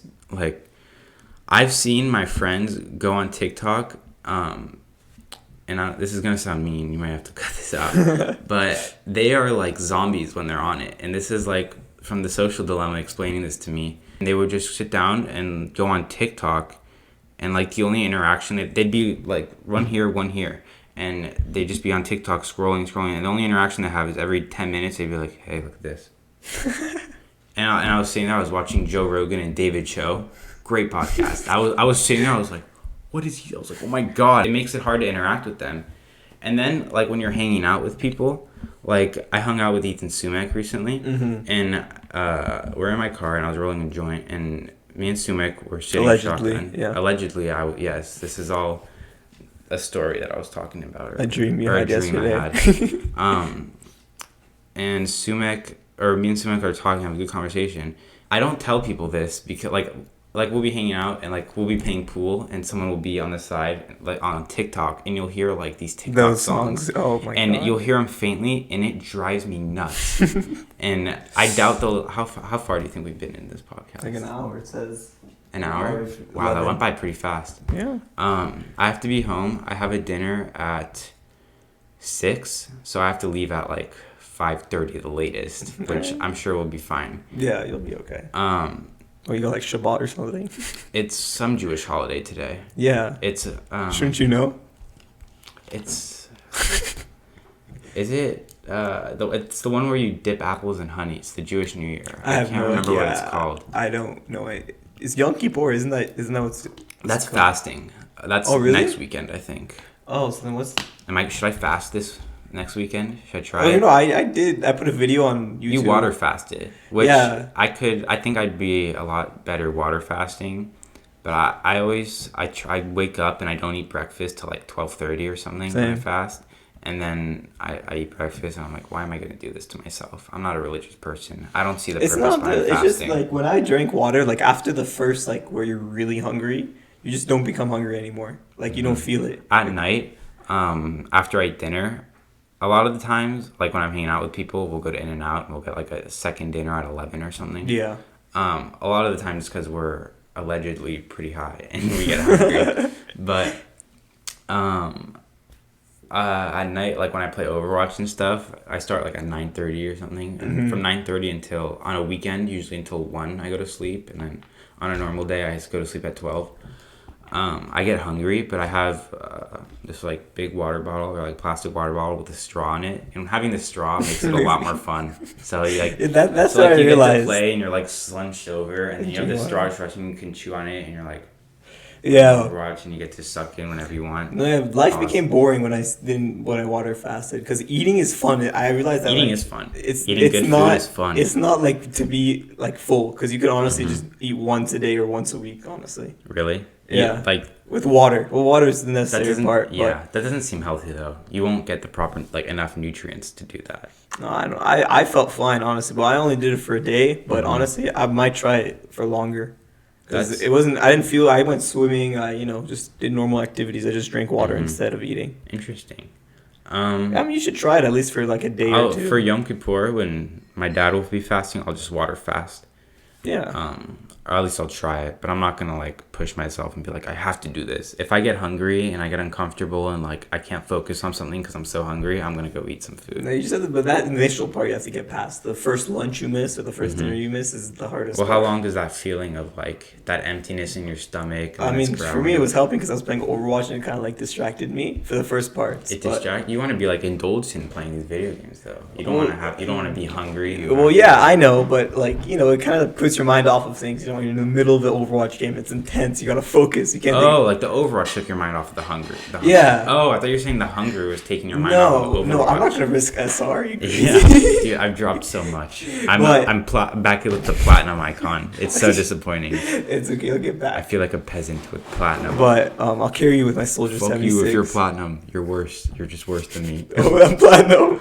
No, I'm platinum, but Okay. I'm diamond, so I'm just super. I was diamond, so I'm superior. Oh yeah, okay. But that's just the way. I don't know. It took me off my mind. Then once I just I didn't really think about eating. Mhm. You just kind of sit there and you're just not hungry. You just drink water and you're fine. I don't think that's pretty. Like, It's a weird extreme thing, for me. but I thought I'll do it one day, see how it is. Mhm. I felt better. Kind of cleans out your body. I feel like I don't eat because like I'm going down because I don't cook. I should cook more and I should eat like a nutritious meal I when I should have cook. taken the culinary class and dropped your AP Gov. No, I'd go. That culinary class kind of sucked. And Chef Allen, I'm sorry if you're watching this, Chef Allen. I'm sure you're a nice. I man. linked it in one of my videos too. I Really? linked the lasagna video. Oh, so she may see this. No. I just dropped out of her class without telling her. I feel bad because I got switched into investments, which I try to do all year. Because let's be real, investments is the most valuable class you could probably take at CHS, Well, in my opinion. depends which way you look at it. Because some persons like, hey, the most you spent in your entire thing besides rent, actually, Mhm. well, almost as much as rent was how much you ate. That's true. I So guess if- culinary is also up there. So if you could cook and if it's cheaper, if it's a half cheaper to make your own breakfast, Mm-hmm. then you could save a lot more money. Mm-hmm. So it goes together, but yeah, investments might be more important. I think more not the investing in stocks, but more managing your money Yes, the is more management important. stuff and learning about like I didn't know what a mutual fund was a couple weeks ago, Yeah, and now yeah. I do, which I'm happy about. I'm still a little foggy. I would recommend to just go back into the cooking class. I'm gonna make a French toast. That's probably gonna be my next video. I French can toast. make French toast. With caramelized banana oh, syrup. okay. I you don't know how go to do with- that. Yeah, that sounds really you good. just watch the video and it's not that hard. Yeah. I wish I was a good chef. I wish I liked cooking because I don't mind cooking that much. I have if I'm cooking, I almost always have to have the TV on and have something Really? to do while I'm cooking. Yeah, I know some people that they have to do homework with something in the background. I don't have to. I'm like a more TV show. concentrated. I'm more concentrated when it's just me and the homework, but I can't get myself to focus on something so stupid sometimes.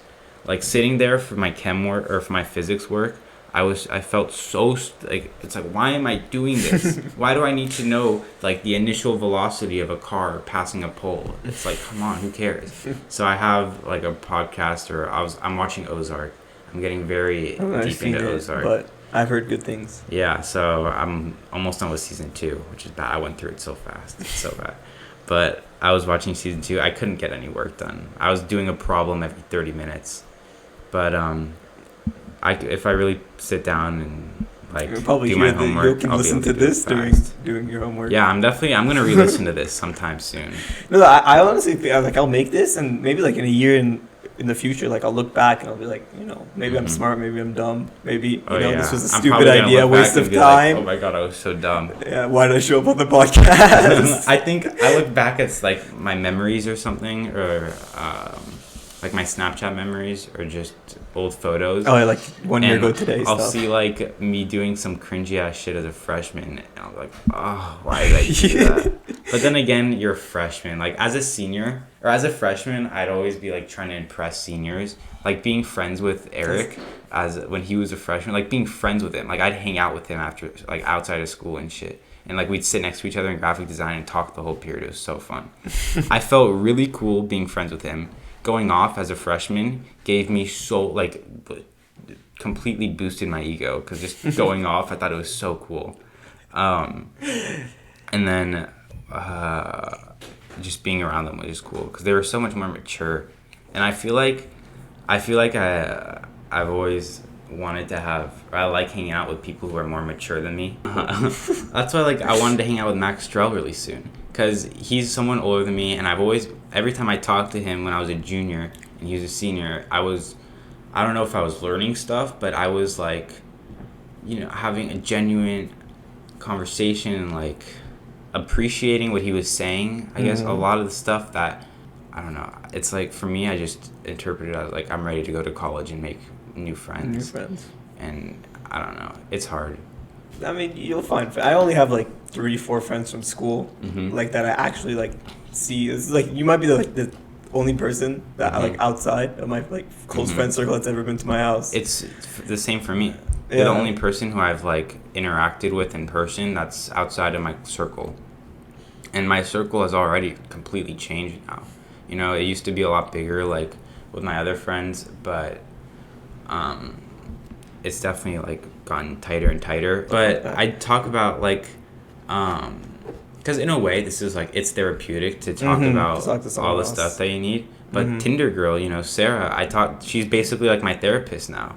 It's that's weird, interesting. dude. It's weird because every time we don't talk that much anymore, but when we did talk, like we talked a lot the first time when we first met. Yeah, it's always on Snap. like that. Yeah.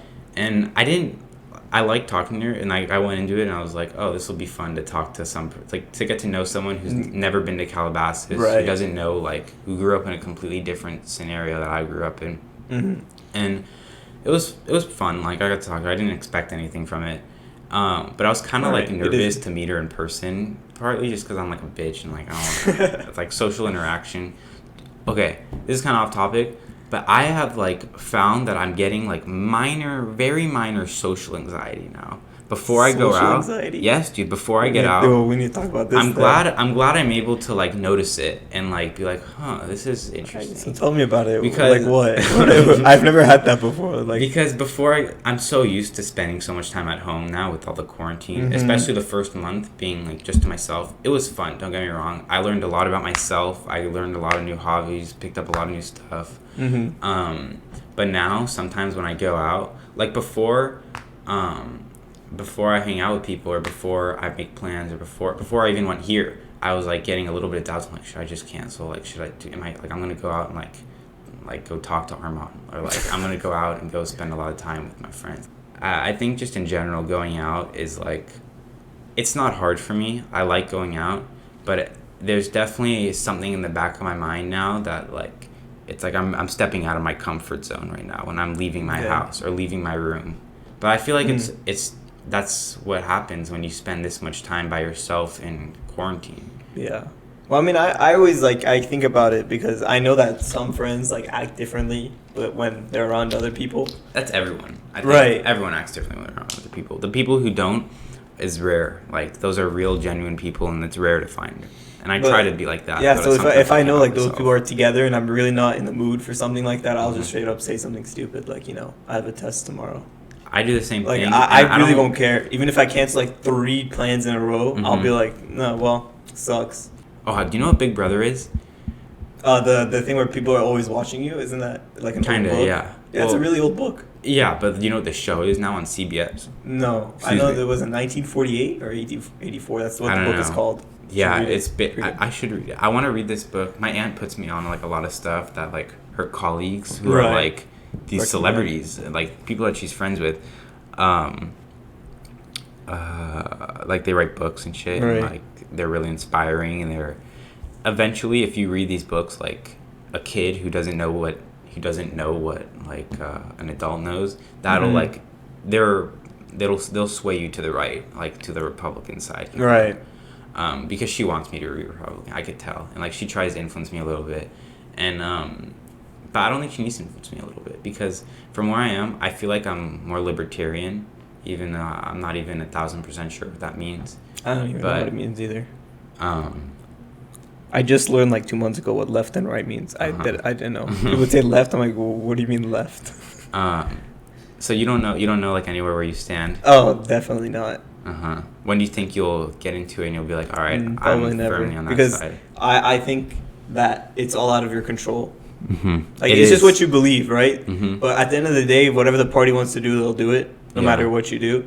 Do you So know- you can't get upset over things you can't control. That's really bad. Do you know what really makes me sick?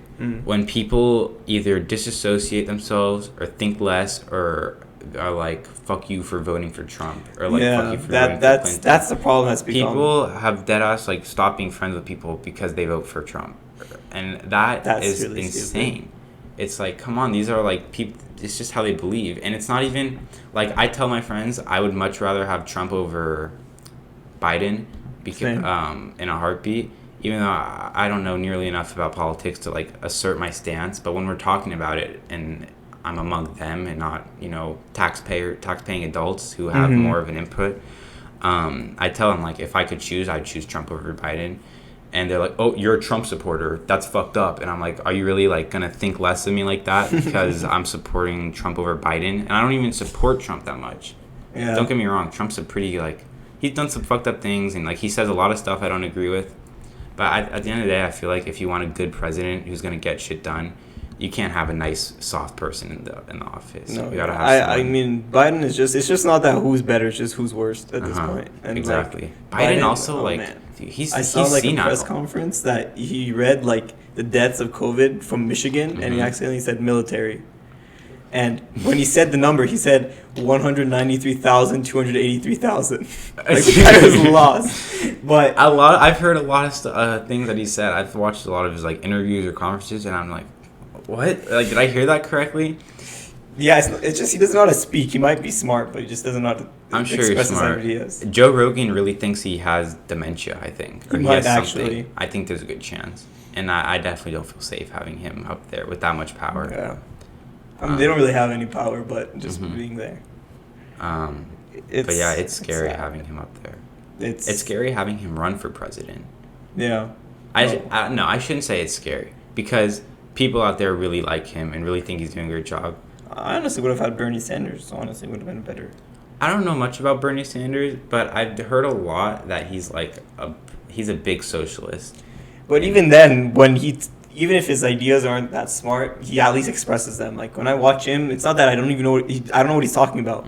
Like it's fine to have a different opinion, but if you can't express it and then you want to be in a position to like express those ideas in the government, then I just don't think it's correct. I have that problem a little bit. It's hard for me to like express my opinions and go I mean, out. you're doing it right now. Yeah, really well, actually. We're having like a conversation. It's me and you, like we're friends. It's hard to go out there and like get in a political argument or get in a debate. Yeah, I would not recommend doing that stuff, because people that are in those kind of debates, like they associate themselves with like the government and like their party, like it's them, when in reality they have nothing to do with it. I don't know how people like. I remember when Trump got elected the first time I was in 8th grade, and I like 4 of my teachers out of 6 just didn't show up to school. Really? And I just had substitutes, and like a third of my class was just not there. Like for like 2 weeks after the election, I was like, "What are you doing? Wow. Like, what does it That's have to do crazy. anything to do with school?" Like, That's we're in like- 8th grade. Like, I know. no one knows. I remember my 8th grade U.S. history teacher, Mr. Kane, who was kind of a nice guy. I liked him, but he was really hard. Was talking about because the election was happening when we were in 8th grade. We were talking about it a lot. Did a little project on it, and he said that he's like, the real winner is the loser of this election. Whoever's going to be placed in office is like they're going to have a shitty 4 years. It's going to be tough. Like being the president sucks. Yeah. And I was like, damn, Kevin Kane, you're speaking facts. It's true. Then at the end of the year, he got hit by, or he had bike accident. He couldn't be there for the final. Oh, I thought you were gonna say he died or something. No, Like, no, whoa. no. Honestly, I would not know if he's alive or not today. I don't know if most of my teachers are alive or not today or now. I really hope Mr. Walker's alive. That would, yeah. When Mr. Walker dies, which I feel like Yo, is kind of gonna be soon. That's the only class where I had like above a 99%, where I actually did something. Chem was hard, dude. Chem was so hard. It's just the way he taught it made it easier, definitely. But it was confusing. Like if you weren't paying attention for like 10 minutes, you'd be lost. Yeah, I could have paid better attention, and I should have. But I got a B in that class, and I was fine with it. But I really liked Mr. Walker. Like all the stories he told us, I was like, wow. Like, you got to have him on the podcast. Yo, that'd be crazy. Maybe not now during the times because he's probably pretty sensitive. Yeah. But dude, he was an Olympian. Bruce Jenner was on his team, who's a girl now. Got lost at sea, proposed to his wife in like some place in the middle of nowhere. He told us some good stories. Yeah, he has a lot of wisdom to share. Mm-hmm. That class was fun. And then when we had Fan, that was also pretty fun. That was when you exposed me to Smash on the Switch. Yeah. That was fun. I mean, she wasn't a good teacher. Oh, she was a terrible teacher. She was just a college student. What do you expect? She didn't even have a degree. She was like doing her college papers like inside her class. I know, she didn't have a degree. I felt bad. She was really nice, and I think she liked me.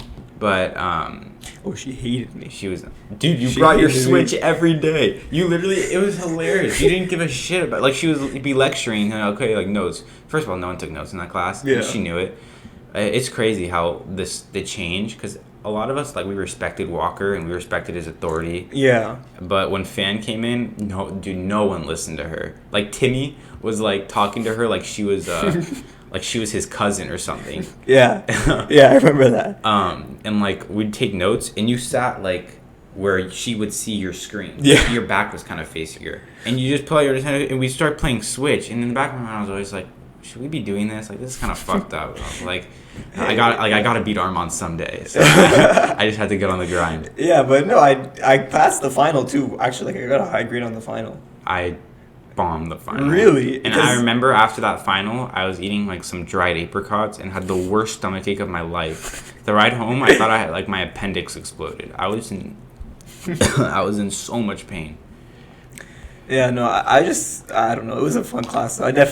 I'm happy I wasted my time on Switch than, pay attention to that class. Yeah, because definitely I'm going to internalize my memories playing Smash with you over fucking learning chemistry and saying yeah, like, good memories. These molecules and whatnot. And now I'm better at Smash. Yeah. It just depends. The teacher has to be like confident when he's talking about like Papata. Like when he talks, like you generally believe like this guy. He also gets into the camera and he's like, you guys are stupid. And he really gets involved and he's passionate. Yeah. But he's also like, he's like one of the cooler teachers, I guess, because he's like, I'll tell you guys how much I make. I don't care. Yeah. And I was so tempted to ask him, but I felt too uncomfortable. Just go to support. Just ask. Have you gone to support at all? No, but I usually sometimes stay after the class ends. And like I'll ask them something stupid like, well, why does the market open at 6:30 instead of 6? Facts. Why does it open at 6:30? Because banks open at 6. And you have to make sure the economy's running before you open the market, I think. I don't understand how the market closes and opens. What time does it close? Whenever the banks close. Oh. Mostly. Or it's before or when they close. So at like midnight or something, the market is just still. It's dormant. No. Like stocks aren't trading? Publicly. Uh-huh. But I'm pretty sure companies can trade over hours. That's why sometimes like you'll see like it ends at like something and then like right when the market opens it's like 30% up. Like it was trading or something. But I'm pretty sure they can trade when the market's closed. So if I have stock in Apple and want to sell it while the market's closed at midnight, I can't sell it? Probably not. I'm pretty sure. I'm not exactly sure, but I'm so then that's why people wake up early and they see the market and they're like, oh, I'm going to sell this. Like, well, that's for day trading though, yeah. My friend's dad is a day trader. I think Alex's dad is a day trader. And he wakes up early for the market every time. My dad used to, but now he doesn't even want me to really buy stock. He's like, go buy gold. My parents, I asked my mom if I could have my TD Ameritrade account on my phone because she has stocks on her phone. So she has the TD Ameritrade account. She has her account for her stocks. And then she also has an account under my name, which is I think it's under my name, but she has all the control over it. Right. And she like bought Apple shares for me. It's just under my name, but it's money that when she takes out goes to. I don't know if it goes to her or my bank account, but regardless, it's all her. It's like my parents' money because Right. I'm a minor, and it's a joint. Well, once you turn joint 18, account. it's your account then. Once I turn 18, yeah, I'll have the account, and I'm blessed to like already have money in the account and have my parents provide that for me, which is Yeah. really nice.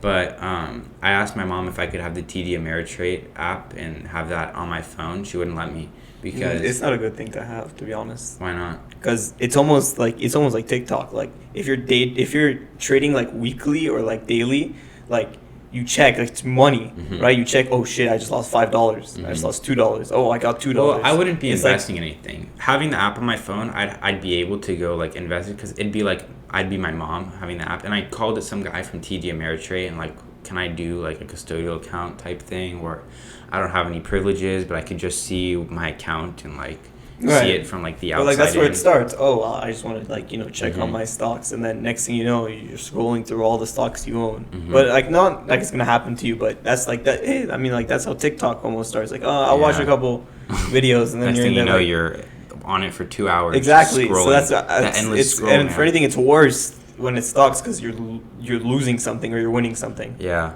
It's almost like gambling, but like real time by the second. You Well, know, as Mr. Papada says, it's just legalized gambling. it is. Uh-huh. It is. But I agree. my mom told me, she's like, I don't, well, first, I told her, I'm like, why can't you just trust me when I say I'm not going to trade when I have it?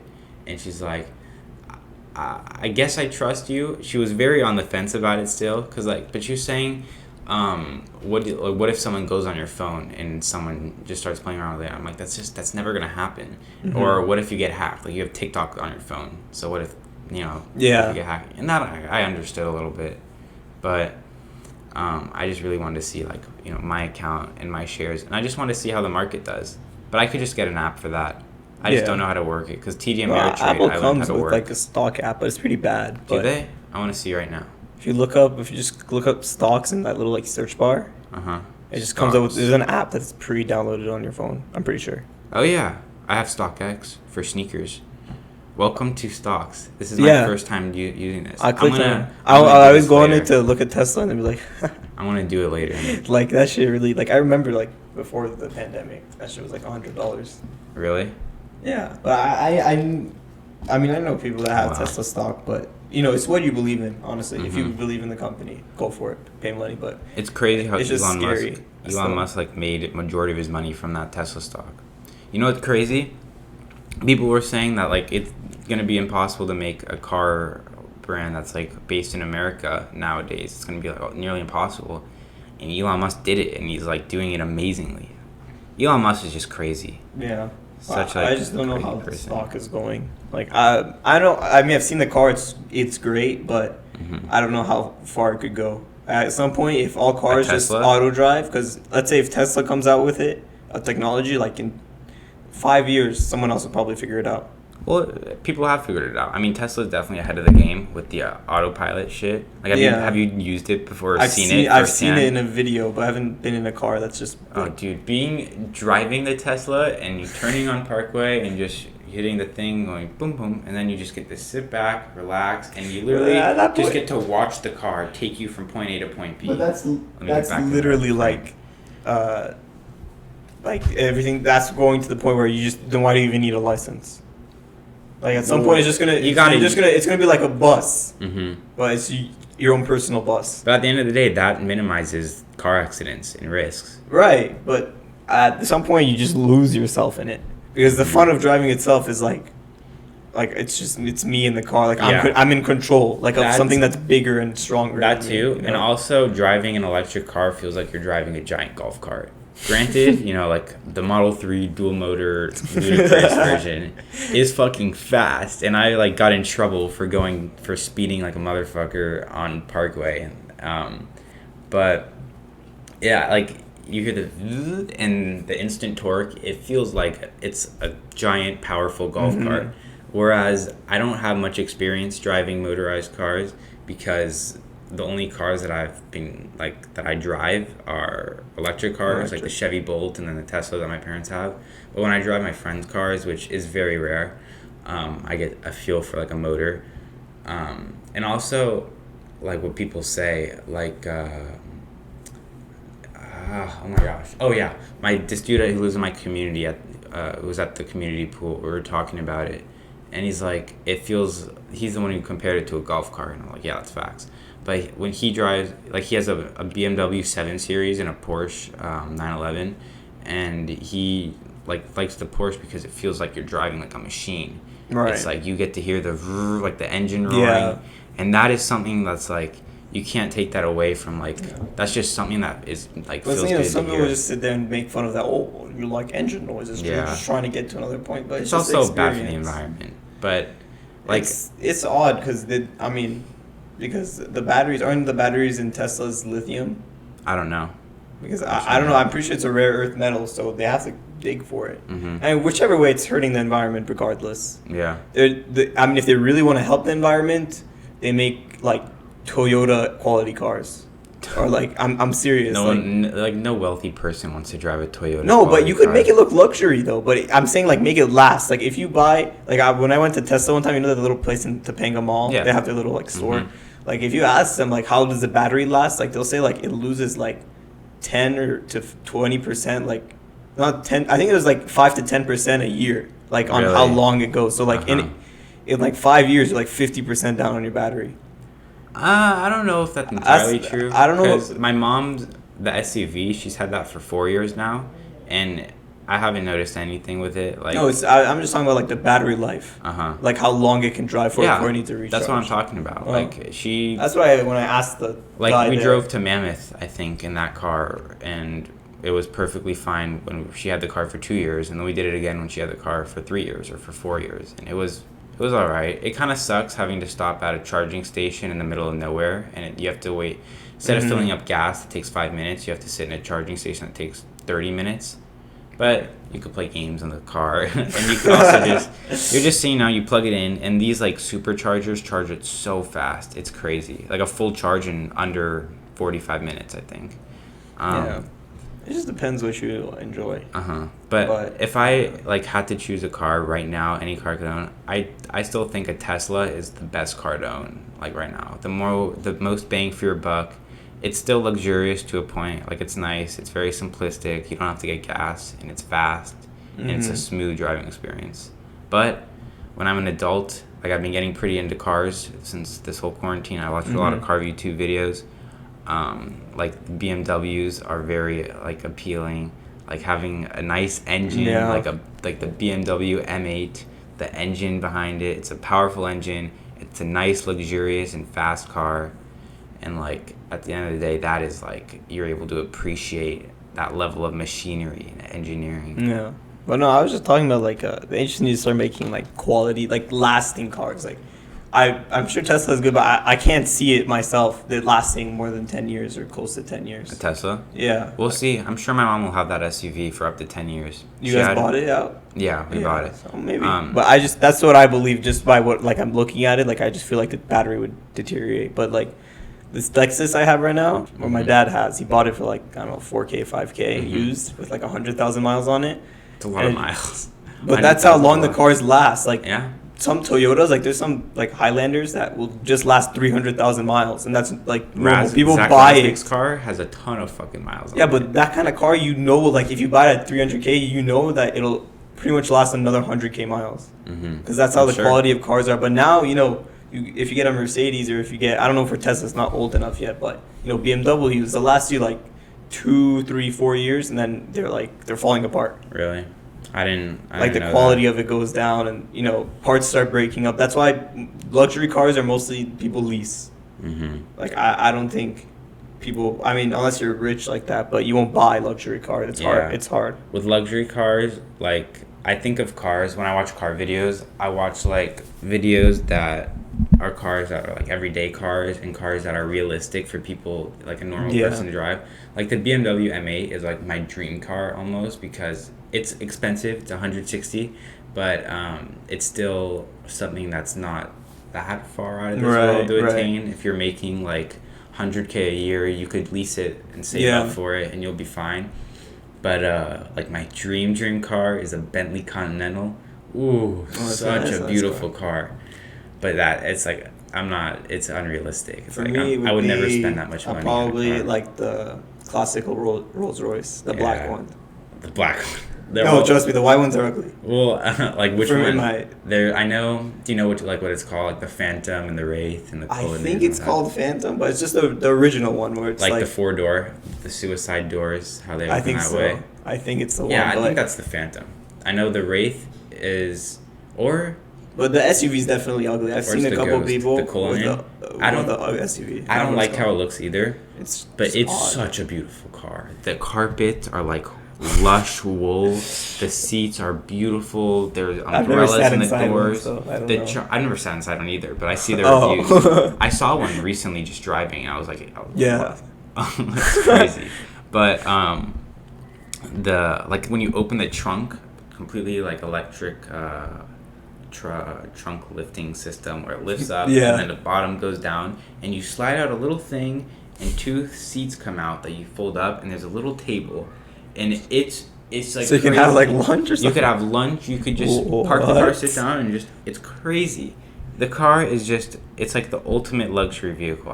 It's the epitome of crazy. luxury.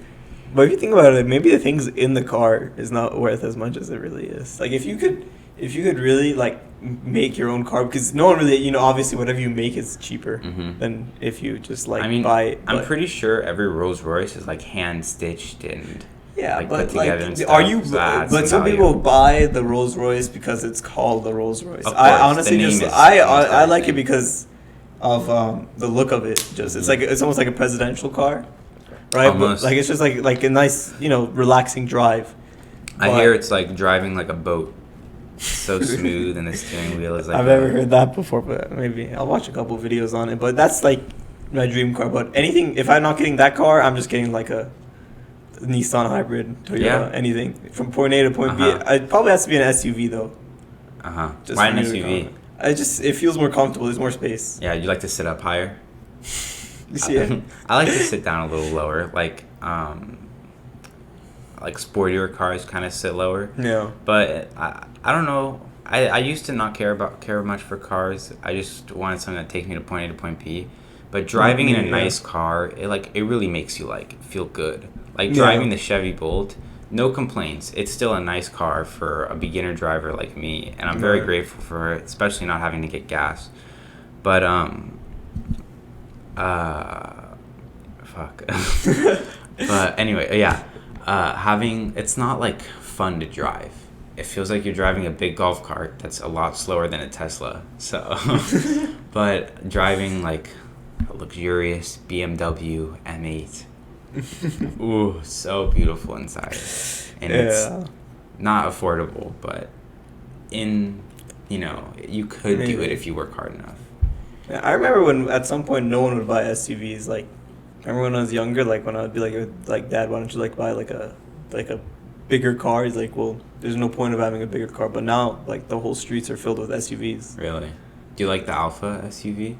I don't like driving it, to be honest. Why not? I don't know. It's not as smooth. It's a little bit like when you drive, you feel like you're like floating. Mm-hmm. I just kind of don't like that feeling. I like to be like on the ground, like That nice and is smooth. If you're driving, and you But feel like it's floating, it's going like I don't know. Like I Is don't it feel fast? Do you know? It is fast. Uh-huh. I've driven it, but I don't like it. If I'm like maybe if one night I'll take it out for a spin, but like it's not. Take it out for a enjoy ride. But yeah, just I like can't believe because you there's don't no have your one's. license, bro. You gotta get your license out of Listen, there's literally nowhere for me to go. You can't. Okay. That's why I'm honest to God, like my dad works at home Mm-hmm. all day now. It used to be one time a week he used to go out to the office, Mhm. but now it's like at home. And my mom just recently started working Mm-hmm. at like a hospital, but like my dad's here, like, and I don't go anywhere to where it's annoying for my dad to like, hey, take me here, take me there. Mhm. But I just just go to school, come back. That was literally the only trip I would have all day. Fair enough. But This- still having that freedom that you're able to take a car, go from point A to point B whenever you want, it's nice. Yeah, but even at if, the same time, you have to ask your parents, tell them where you're going, what Yeah. you're doing. but they always say yes, unless I'm going to like a brothel or some shit. What? Do you know what a brothel is? No. It's just like a big warehouse where you can get prostitutes. Oh. Yeah, come on, Armand. You gotta know this stuff. Oh, wow. There's in Calabasas, so I don't know. There's not a Calabasas brothel, but they're definitely like in the A sus warehouse? areas. Oh, I don't know if it's like a warehouse. That's like how I see it in the movies. Oh. But like, you know, Lamar Odom, you know how he like got addicted to drugs and shit. Yeah. They saw him passed out like behind a brothel. That's when he OD'd, and they found him there. I don't know what someone was doing behind a brothel when they found him there. Yeah, what are you looking But from there? that's like a pot of gold. Seeing Lamar Odom just passed out on the floor, like holy shit. take his wallet. For real, Lamar Odom's a fucking rich ass basketball player. Was he good though? I never really watched Lamar. I'm pretty sure it was the. I didn't watch the Lakers. Sure I don't he watch was any good. sports. When I was young, I would only watch soccer, like FIFA. I still think it's probably gonna honestly, when I watch football, I don't enjoy it. I don't know why you guys. I think Like football. 90% of it is fantasy. Because having a fantasy team that I have like money invested into is, you know, you sit down, you root for them, and when your player scores a touchdown, you like get up and you start dancing. It's so fun. It's like a big rush. Like last week was a very great week for me. My fantasy team popped off. I got at least a touchdown. I think I got a touchdown from almost all my players. So Yeah, I guess when it's money involved, but I enjoy watching soccer because it's just there's not that good soccer in America, so I don't watch that many. But like I can see it slowly growing. Like I see like the stadiums are actually like filled with people. really, the stadiums are filled with like 6,000 people as opposed to like 150 now for the outdoor stadiums. Right? for Yeah. football. Now it's different. It's I don't like it though. It's weird seeing it. It's really like when there's a big run or a big touchdown, you don't hear the roar Oh of the yeah, well crowd. that's the same thing with basketball right now. Like Yeah. there's no audience really. Like you see big Zoom heads. It sucks, but And some people are enjoying it, which I don't know. I heard the ratings of NBA are down like 20%. a lot of it has to do Like, with the even on Black Lives TV. Matter shit. It's You sad. think so? Oh yeah, I know. That people would like stop I watching know people basketball? who know people who have stopped watching and stopped supporting this stuff. For people who are like they're kneeling for the anthem, which I don't think is a big deal. Yeah. But it's because they're like the NBA is like in a way shoving the Black Lives Matter movement down like our throats at some point. It's a Right. lot, and I don't mind at all. I mean, I'm all for Black Lives Matter. Right, Not right. racist at all. But I think that there's a point where like, okay, enough's enough. We're here to watch basketball. Yeah, I can definitely see it, but because I guess it's just such a big thing with basketball because maybe most of their players are black, and I guess it affects them a lot. But I'm not sure exactly how they've been dealing with it. I know, on their jerseys they have some new thing like it says Black Lives Matter, if it says like reform, Yeah. things like that. I don't understand that, but I mean, let them do what they want to do. Yeah, it's fine. But I just honestly think just people are just they kind of realize that they don't really need sports to entertain themselves. I heard, so my aunt, who is the CEO of this big Republican company, got an email or was reached out to by Dwight Howard. You know Dwight Howard, right? Yeah. So Dwight Howard reached out to my aunt and was like, wanted to do a video with the whole PragerU thing and talk about, I don't know if I'm allowed to be saying this, but I don't really care. I'll cut it out. It's okay. No, I wouldn't cut. This is interesting. Oh, to me, okay. I think. That like Dwight Howard was saying that the NBA is like putting a lot of pressure on these athletes to promote the Black Lives Matter movement to make it look like the NBA is so supportive of like so Black Lives Matter, and I'm sure they are. I'm sure Right. no one in the NBA who's high up is a racist piece of shit. Like I doubt it. I mean, considering there's so many black people in the NBA, so many athletes, coaches, you can't be if you want to work in a scenario like that. Right. But the fact that like Dwight Howard is saying that it's getting to the point where they're putting like a lot of pressure on these players to, come forth and be like Black Lives Matter and take all these steps to promote the movement, the jerseys and on the court.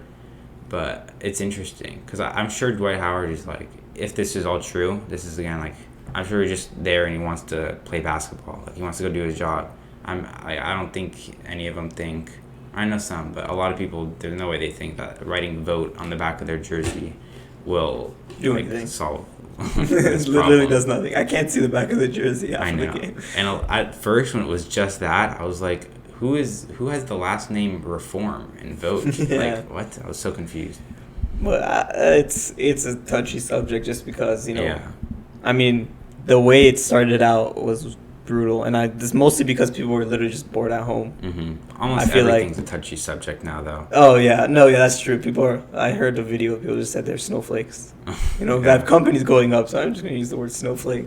I don't understand Snowflake, like that company. What is it? I've heard of it Apparently, a lot. what I've heard, I mean, Ben talks about it a lot Mhm. in investments, but it's like someone famous like put money into it, and usually his companies like grow really well. Mhm.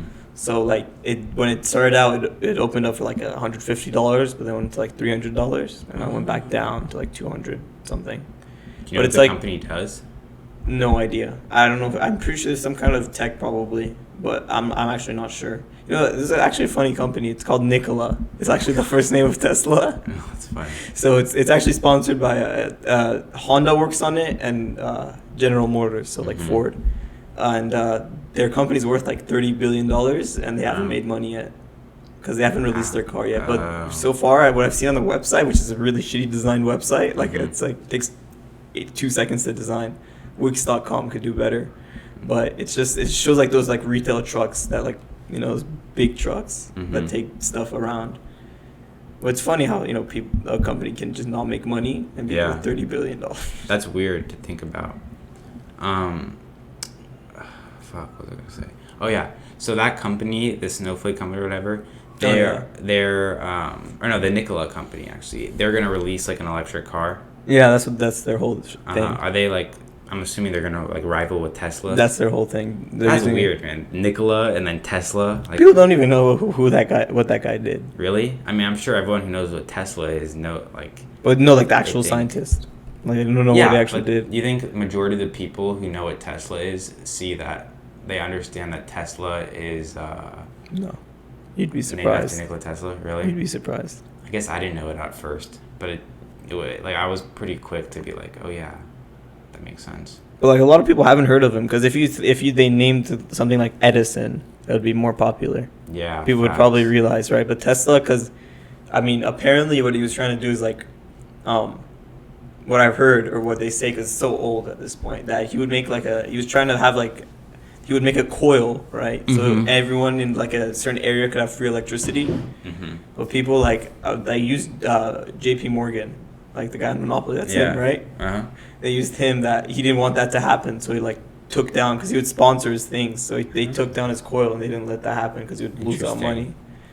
But apparently he was like better than Edison, and Edison kind Yeah. of stole his I heard stuff. Tesla was like a complete electricity pioneer fool. Right, but you only hear about this after Tesla does good, Yeah. right? But like if Tesla stock starts falling, I'm sure. we're everyone's like, oh, yo, Edison was better. Yeah, that's why it's crazy how like just stock names could change it. Yeah, I want to hear your opinion about the social dilemma and like, because we're Oh, the gonna, movie? we plan on tackling this some point. This is a good Okay. point. So the beginning of the movie, the way it starts out, you know, they bring all the engineers behind Google and all those like big Mhm. tech companies, and they say how you know they didn't try to make this platform better. They try to make it more addictive. Yeah. And how like it could change, like ruin families and ruin you know, life like that. How you Mhm. could be addicted to your phone and always constantly on it, and how they keep you on their phone. Do you think you're addicted to your phone? To be honest, the only thing I do on my phone is play games. What games? I have like Clash of this. Clans, Clash Royale. I used to I play used Clash to, Royale. but I play another game. It's like it's from an anime. It's like Mhm. one of those gacha games. Uh-huh. I don't spend money on it, but like I Yeah. play it, and that's what I only do. Maybe like I go on Instagram and I see memes for like 20 minutes and I get off. Well, for me, all I do, like, I'm kind of over the games. Like I when I was into Clash Royale, I played Clash Royale a good amount. Deleted it, re-downloaded it, deleted it, re-downloaded it. Now it's just on my phone. Yeah. I'm like not gonna delete it because I'll get it back into it sooner or later. Mm-hmm. But I just go on Instagram. I'll scroll for like 30 minutes and then get off. And then sometimes I'll just get lost on like, or no, it's actually more almost like a mandatory chore because like you get on it and it's like, all right, let me check Snapchat, let me check Instagram. Yeah, while I'm here, I'll go on TikTok for a little bit. 5 minutes. That 5 minutes turns Yeah. into 20 minutes of scrolling, and like how the social, because I'm definitely addicted to my phone. Like I don't like it. I don't like saying it, but I'm not gonna Yeah, lie I'm to probably on it myself. too much too. I'm addicted to that shit. Like I can't go anywhere without it. And yes, that's how like society's been designed. Like you need a phone to function in life, but it's definitely fucked up our generation a little bit. Yeah. I mean, they also said in the movie how it made it better. Like, A ton of stuff. Like, it made it better in a lot of but ways. Like, the problem I had with the movie, I guess, was when they got like, no, it was like the last third, Mhm. where it was like it was going towards advertisements and like how it could change your view on things and how it can cause conflict. I thought that was interesting because I thought they were right. Like, they were saying how it's your platform, you design like what you want to see, what you follow, Right. and then you think that's the only thing out there, especially with how fast fake news But see, spreads. that's the thing that people. I'm telling you, like they don't tell you the whole truth. So whatever you hear, Mhm. you will believe. But certain companies are they want to push certain like news. So you'll go on Twitter, it'll be different than like Reddit. What kind of things Yeah. like they show. So I honestly I don't care about ads personally, but I just think the fact that they were telling you like, hey, this is probably like fake news and this is the truth, and how they use like an example of Myanmar or something where they used Facebook to push certain things. Yeah, it's Is like the downloaded problem automatically. they kind of shifted the blame to the technology companies while they are like Democratic or like Republican pushed. It's the real problem are those parties that push those ideas because the ads don't really matter. I see. Because it could be an ad about a hat or a water bottle. Like Uh-huh. no one will really care. No one really pays attention to it. But like Facebook and Instagram. Well, if when you like, did you see The Social Network on Netflix? no, Oh, I'll probably it's so watch it. good. You should watch it soon. It's really good. It's about how Facebook got started. Okay. And Jesse Eisenberg's in it, who I really like, and Andrew Garfield's in it, who I also really like. But they were saying that they didn't want to like monetize or put ads on it because it'll lose its like coolness. It won't be cool Right. anymore, and that's what Facebook has going for them. But then now it's like the most.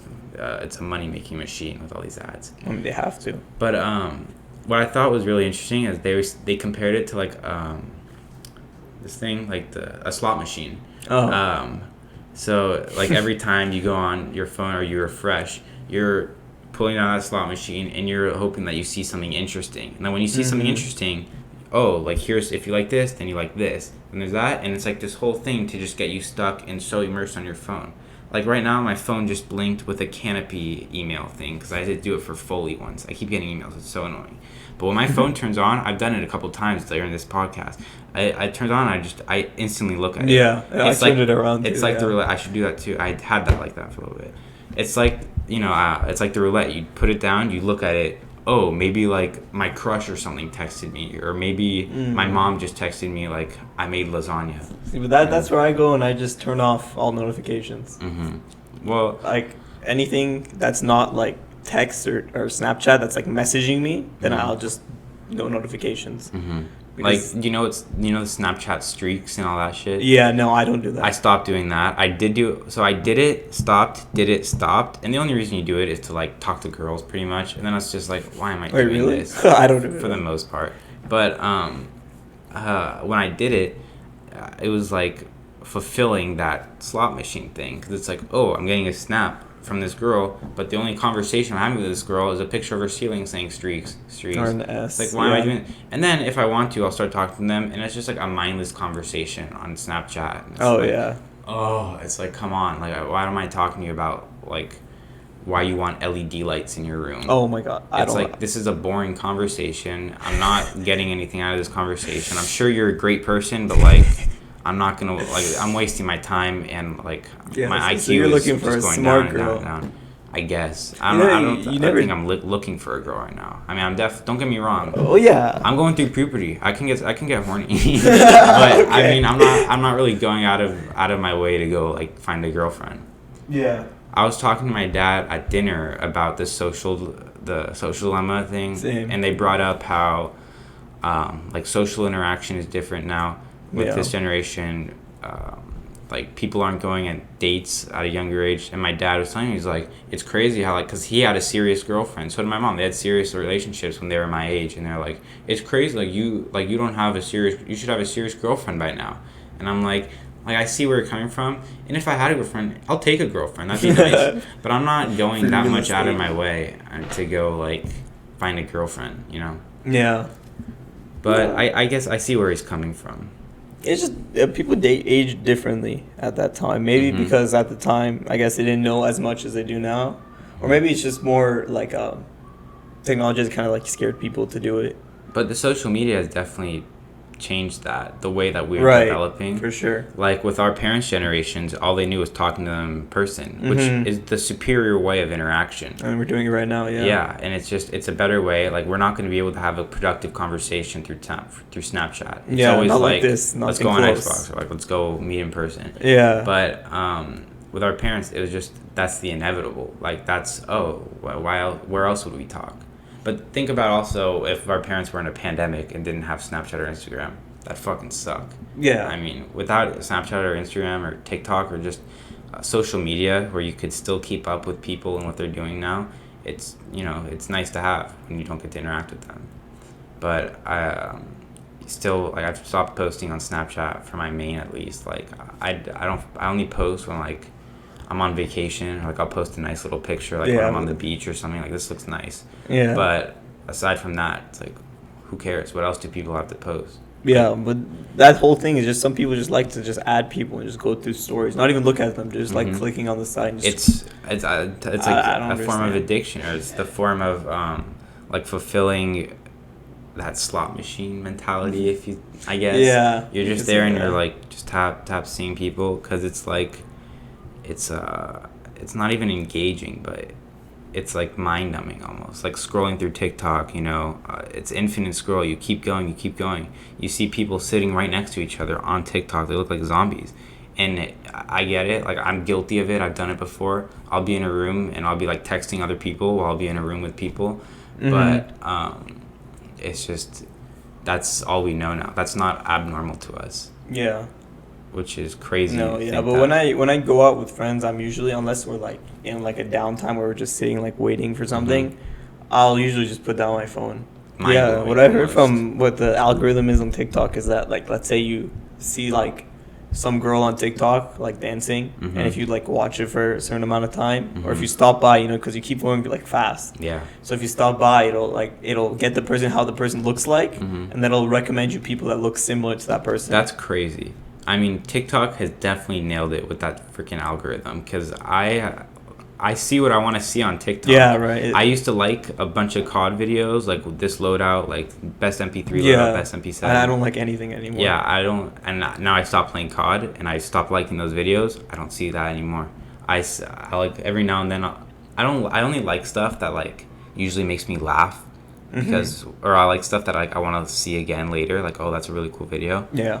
But it's still like my For You page is definitely it gets creepy sometimes at how well they know what I want to see and how well they're able to manipulate it, and then they're manipulating me too. They're hooking me like crazy, and the Social Dilemma really like talked Yeah. about that. But like covered it said like, yeah, some people are like, yeah, well, they're recommending videos I want to see, so that's not a really problem. And then that's where it went into like political Mhm. conflict.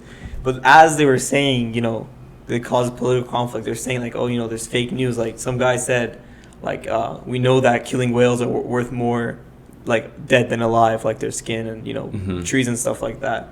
And how our world is like limited and dying basically. Mhm. But that in itself was news from Netflix that hey, the world is dying. Yeah. As they're creating the video. That's why I didn't enjoy it that much. It was interesting, but at the same time, I thought it was just blaming the wrong people. It was blaming the tech companies for. I mean, maybe they could blame them for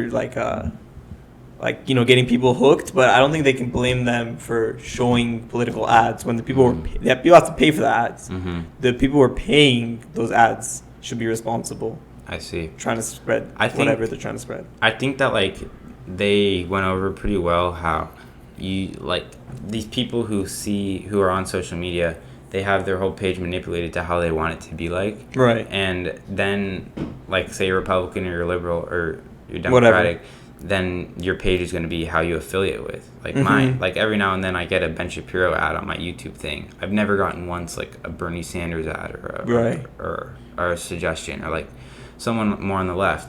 But it's just I usually I try not to let that affect me because I know there's a ton of fake news out there. I know that like I try not to believe everything I see on the Right. internet. But then there are people out there, a ton of people who goes out and puts his life on CNN being the most reliable source ever, Oh man, and it drives me berserk. It's like, I remember the times when news would actually be news. yeah, Like, it'd it's be not like, news anymore. It's propaganda. That's why it's like I remember when Trump was about to be elected. It was like 2 weeks before. Mm-hmm. You know how they run polls and they'd be like, "Yeah, Hillary, 98% chance of winning Mm-hmm. the election," and I was like, "Okay." And then he Crazy. wins by a It was lot never almost. true. He literally That's she crazy. only got like California, New York, and like a couple more coastal Mm-hmm. states, and she lost everything else. It wasn't even close. Yeah. So I don't know where they came up with things like that, but it's weird. That's why fake news spreads, is because you see CNN lie once, right? Like to Yeah. your face. Mm-hmm. And then whatever they say, even if it's true, from then on, you've already lost trust in that channel or that Mhm. news network. So then you go on the internet and you try to find, what you try to find. Maybe you find the truth, maybe you don't find the truth, but you don't know if that's the truth because anyone can post anything on the internet Right. and it could be true. So the problem is, we're not getting correct information all the time. We're only getting like 20% correct information. Mhm. Maybe it's skewed, so then it makes us think differently. Mm. That's why. Yeah. The problem starts. It's crazy to think about. That's how like news is now. News isn't news. CNN, Yeah. who I used to think about as like that's the main news network, that's the most trusted, that's where you get your news, isn't even a news network anymore. I would never go on CNN and be like, oh yeah, I agree. Neither with Fox, and like Yeah. I would agree with more stuff on Fox than CNN.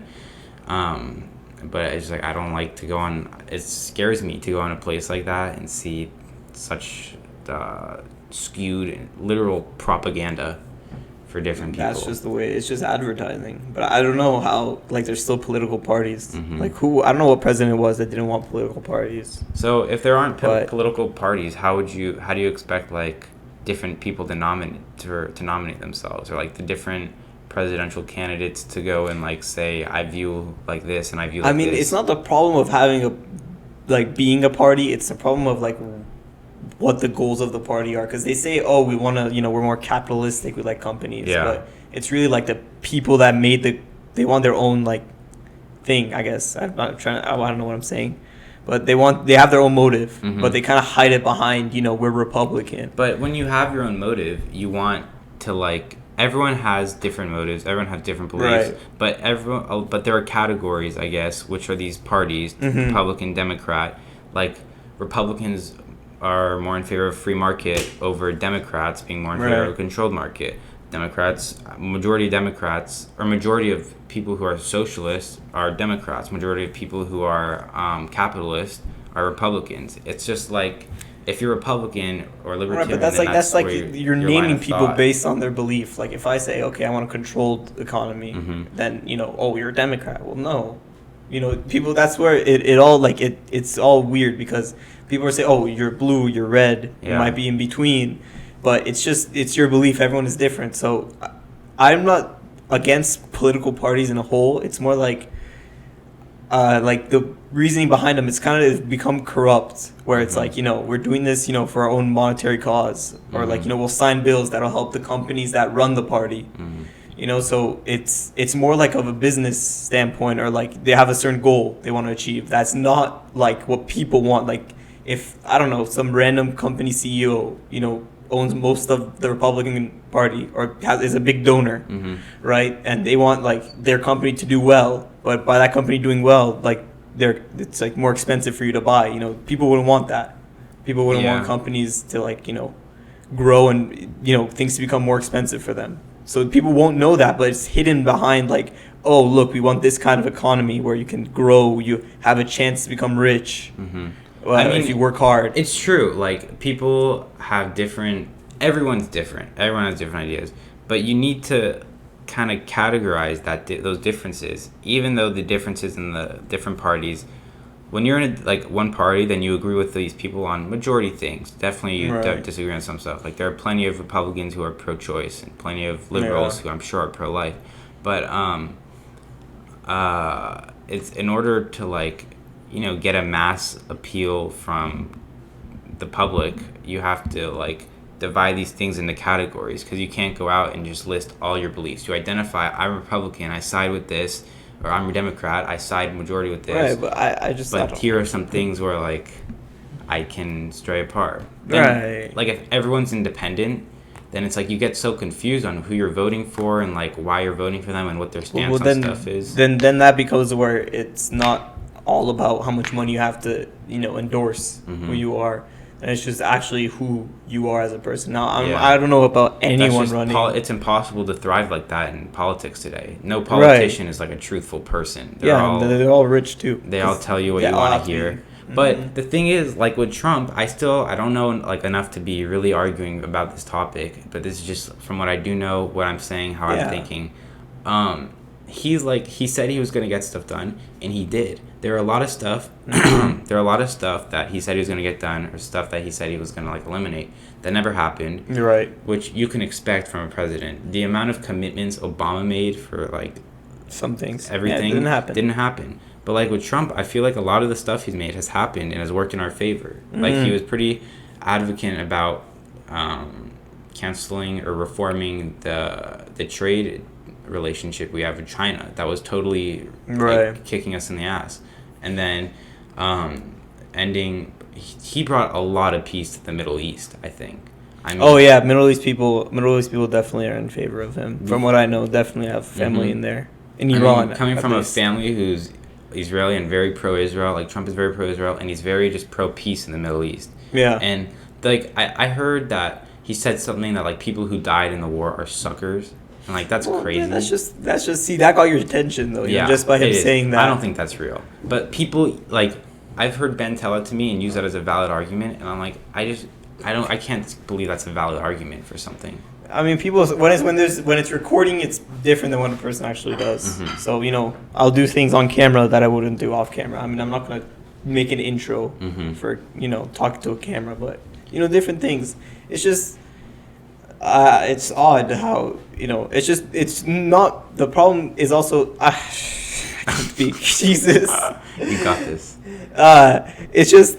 I'm saying the parties it's okay, but it's just the reasoning behind it. Like okay, yeah, you like this is probably the person you would want to vote for. Yeah. But it just becomes like, oh, but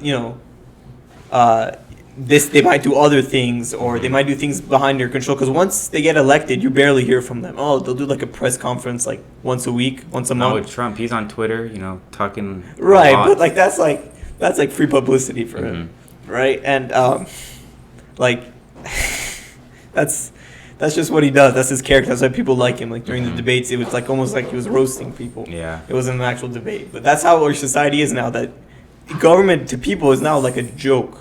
It's honestly. a joke, really. Like people will like look at Trump because and like it's all lies. I mean, it is all lies. That's why feed you lies and they so feed they you don't what take you want it to hear. seriously, right? And I'm not saying they should take it seriously, but I'm just saying that he can make jokes and people laugh and they'll be like, yeah, he's a funny guy. Yeah, put him in become president, even if he's not qualified. Which that's like the basis of our democracy is, it's skewed, So, honestly, I mean I'm okay with democracy, but I wouldn't mind like what like England has going on, like a royal family or like a monarchy kind of. I don't know much about like the royal family. Yeah, how me they're neither. governed, But to be honest. they seem to be doing all right. But then again, England doesn't say anything ever. Facts. They're always quiet. And I've heard the healthcare in England isn't good. Healthcare is always a touchy subject because, like what you're supposed to be cared for by the government because you're living in the country. Like I guess. I mean, a lot of people say healthcare is a universal right. I don't know if it's a universal right. I think it's something that would be amazing if everyone could have healthcare. But in a country like the U.S., I don't think it's almost impossible to do universal healthcare. You'll run our economy into the ground. It's just taxes will be a lot higher. Taxes will be insanely higher. It's already hard enough to live in the U.S. and not to live in the U.S., but it's hard enough to live in California. Well, taxes like what, like 9%? Living in California is hard, dude. It's crazy how much it costs to live in California. For no reason, too. Like, I don't know if I want to raise my family in California, to be honest. Yeah, that's what I was thinking about. Like colleges, like I'm actually down to go outside of the California. Like Joe Rogan moved. He didn't like California. Ben Shapiro moved. My aunt's really strong considering moving. My dad wants to move when I go out for college. He was looking at houses in Texas, in Austin. Yeah, well, it's just also people want to be next to people that they have the same beliefs. So like those states are probably more like Republican, and as you said, Yeah, you know, they would want to like move to to be. a more red Everyone wants to state, be around definitely. people that thinks the same. But I think it's fair to say, like, when their main reason is because of how poorly California's been governed. Oh, yeah, It's kind of a shit show now. The homeless problem's yeah, terrible. homeless is The awful. riots, a lot of people were disappointed with how he handled the riots. Newsom, I think, yeah. How he's handling the whole virus, a lot of people are upset about. But I'm sure there are people out there who love him. I think he's doing a great job. Yeah, no, it's just. I mean, I know homeless for a fact is a problem because I just The see it every day. problem is terrible. Like you go like into like inner cities and it's they're under bridges. Every like, underpass is like a whole village. It's Yeah, sad. that's it's really upsetting. But that's something you need to fix. But I don't know what's wrong with Los Angeles and versus the California. the California government puts porta potties out there, and it's literally like encouraging it almost. I mean, that's all they can do. I mean, they use money for other things. I don't know. I actually don't know how the money. They say, like they put big numbers out there. Oh yeah, we're gonna put $1 billion towards homeless people. I think what they said a couple years ago was they put aside like they made the sales tax like 0.25% more. So it would, instead of like 9.5, it was like 9.75. So they would get all that money and put it towards homeless people. But I haven't seen a difference really. I mean.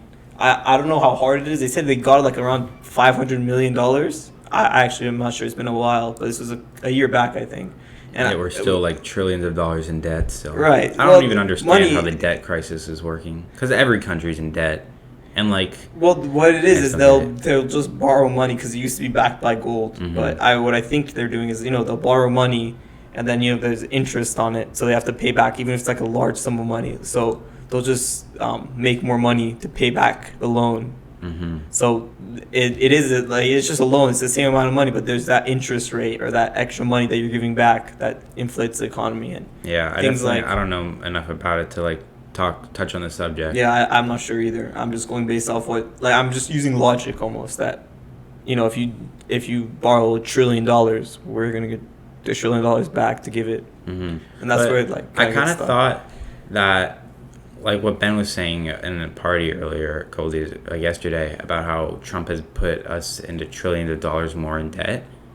I looked it up and I thought it was just wrong. Like I went to a .org and I'm pretty sure it was wrong. Like I don't think we're that much in debt from where we used to be or considering. I mean, it's also because money's worth less. So even if 10 years ago, with $10 you could do a lot more than what you do $10 now. Now you go to like In-N-Out and a meal is like $20. What? A meal is like $6. Come on. Okay, well no, I mean with the fries, like if you get like a number one, it's like $10. No. Oh, a number one. A number one is a double fries and a drink of your choice. Right. How much is that? $6, $7. You're crazy, dude. I go to In-N-Out a lot. All right. I was there last night. I'm looking it up. Okay, it's a shake is $2. A single is like $2.99, just a plain burger. It's cheap there. Fuck, In-N-Out's so good though.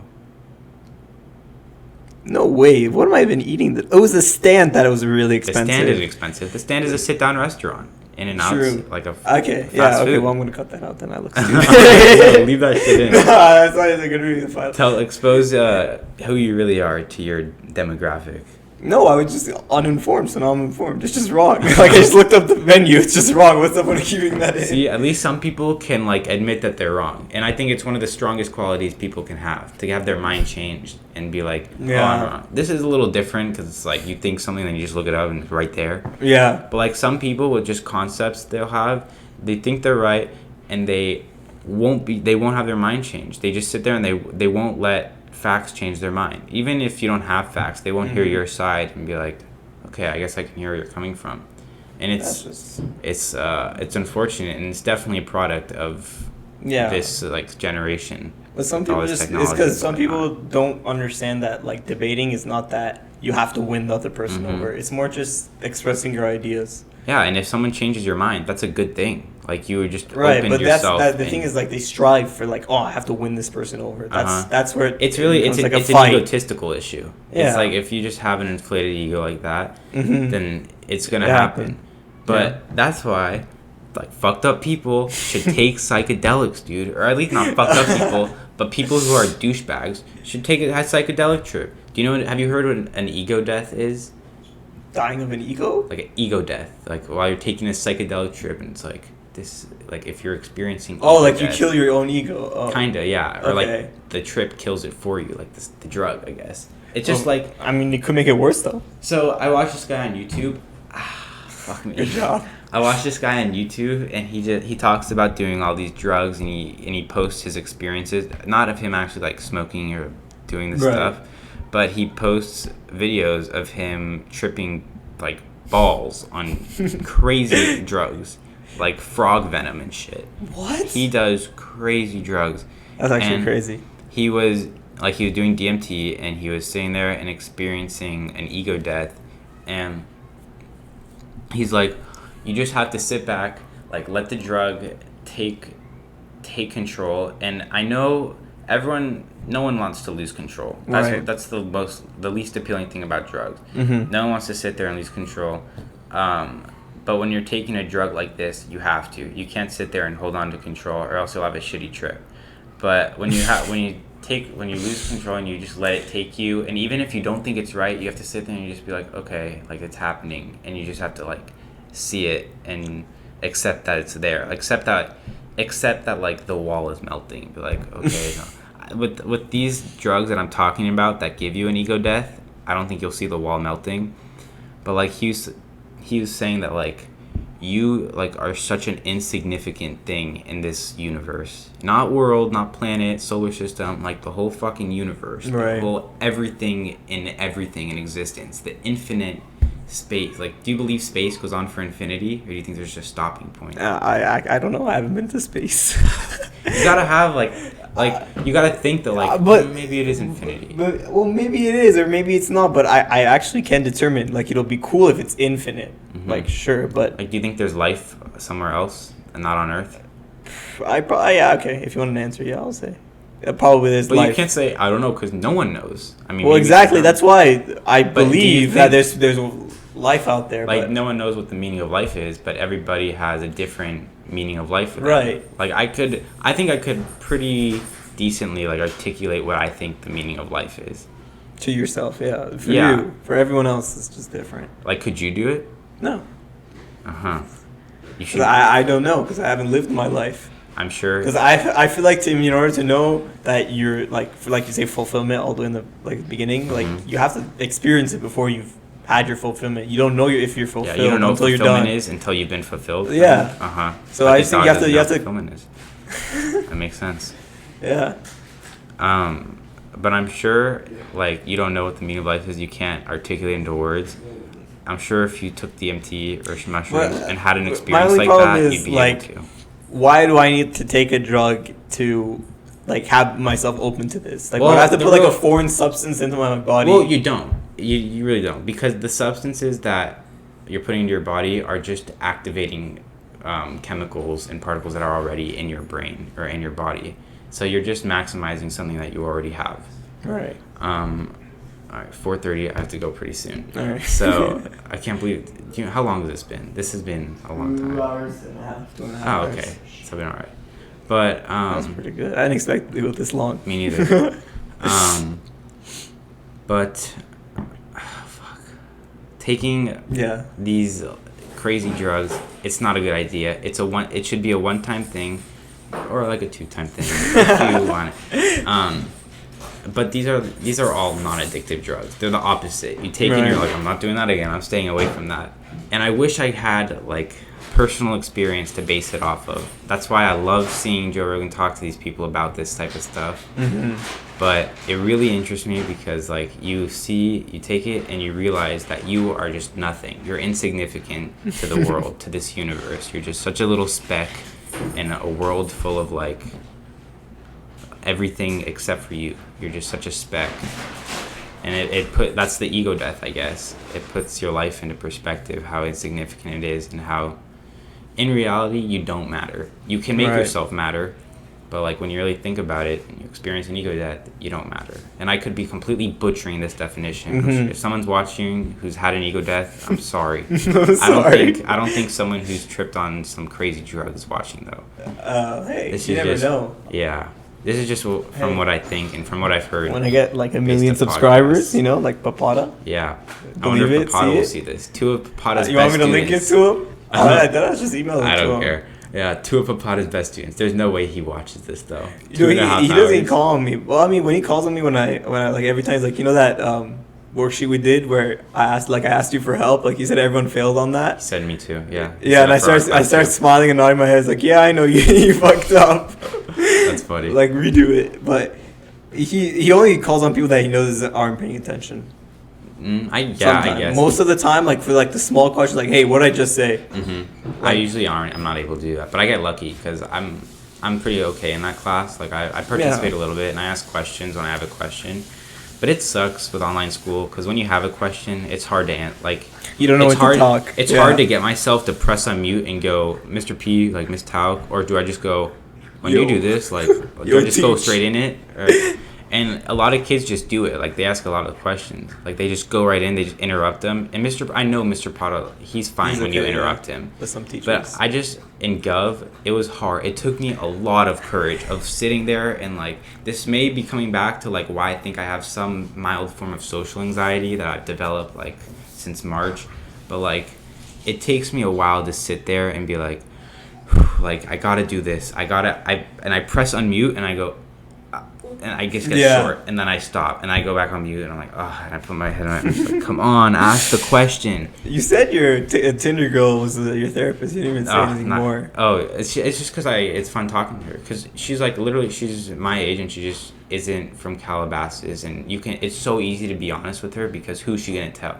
Her friend in But then you should just apply that to your life in general. Like, I don't really care if I ask a question. I'd rather not just because I don't want to. Mm-hmm.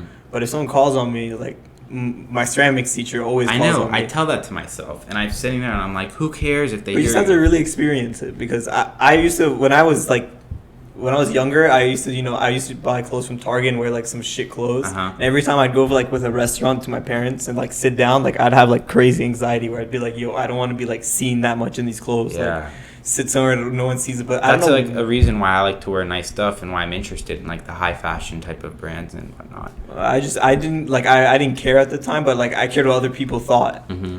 But I didn't care about wearing nice things. So I would just like, I'd always be anxious. Like, oh, what if someone sees me? But I don't know when it was that when I just like sat there, I was like, oh, why do I give a shit? Mm-hmm. Like, who cares? Like, no one's going to remember this, or I'm just having the time of my life. That's really a pivotal experience Yeah, in and I your don't life. remember when it happened. And I mean, like my dad's like that. He doesn't care what other people think about him. Like he expresses himself and like he's himself. And it can get annoying, but like at the end of the day, it's like respect. You're able to do that. That's impressive.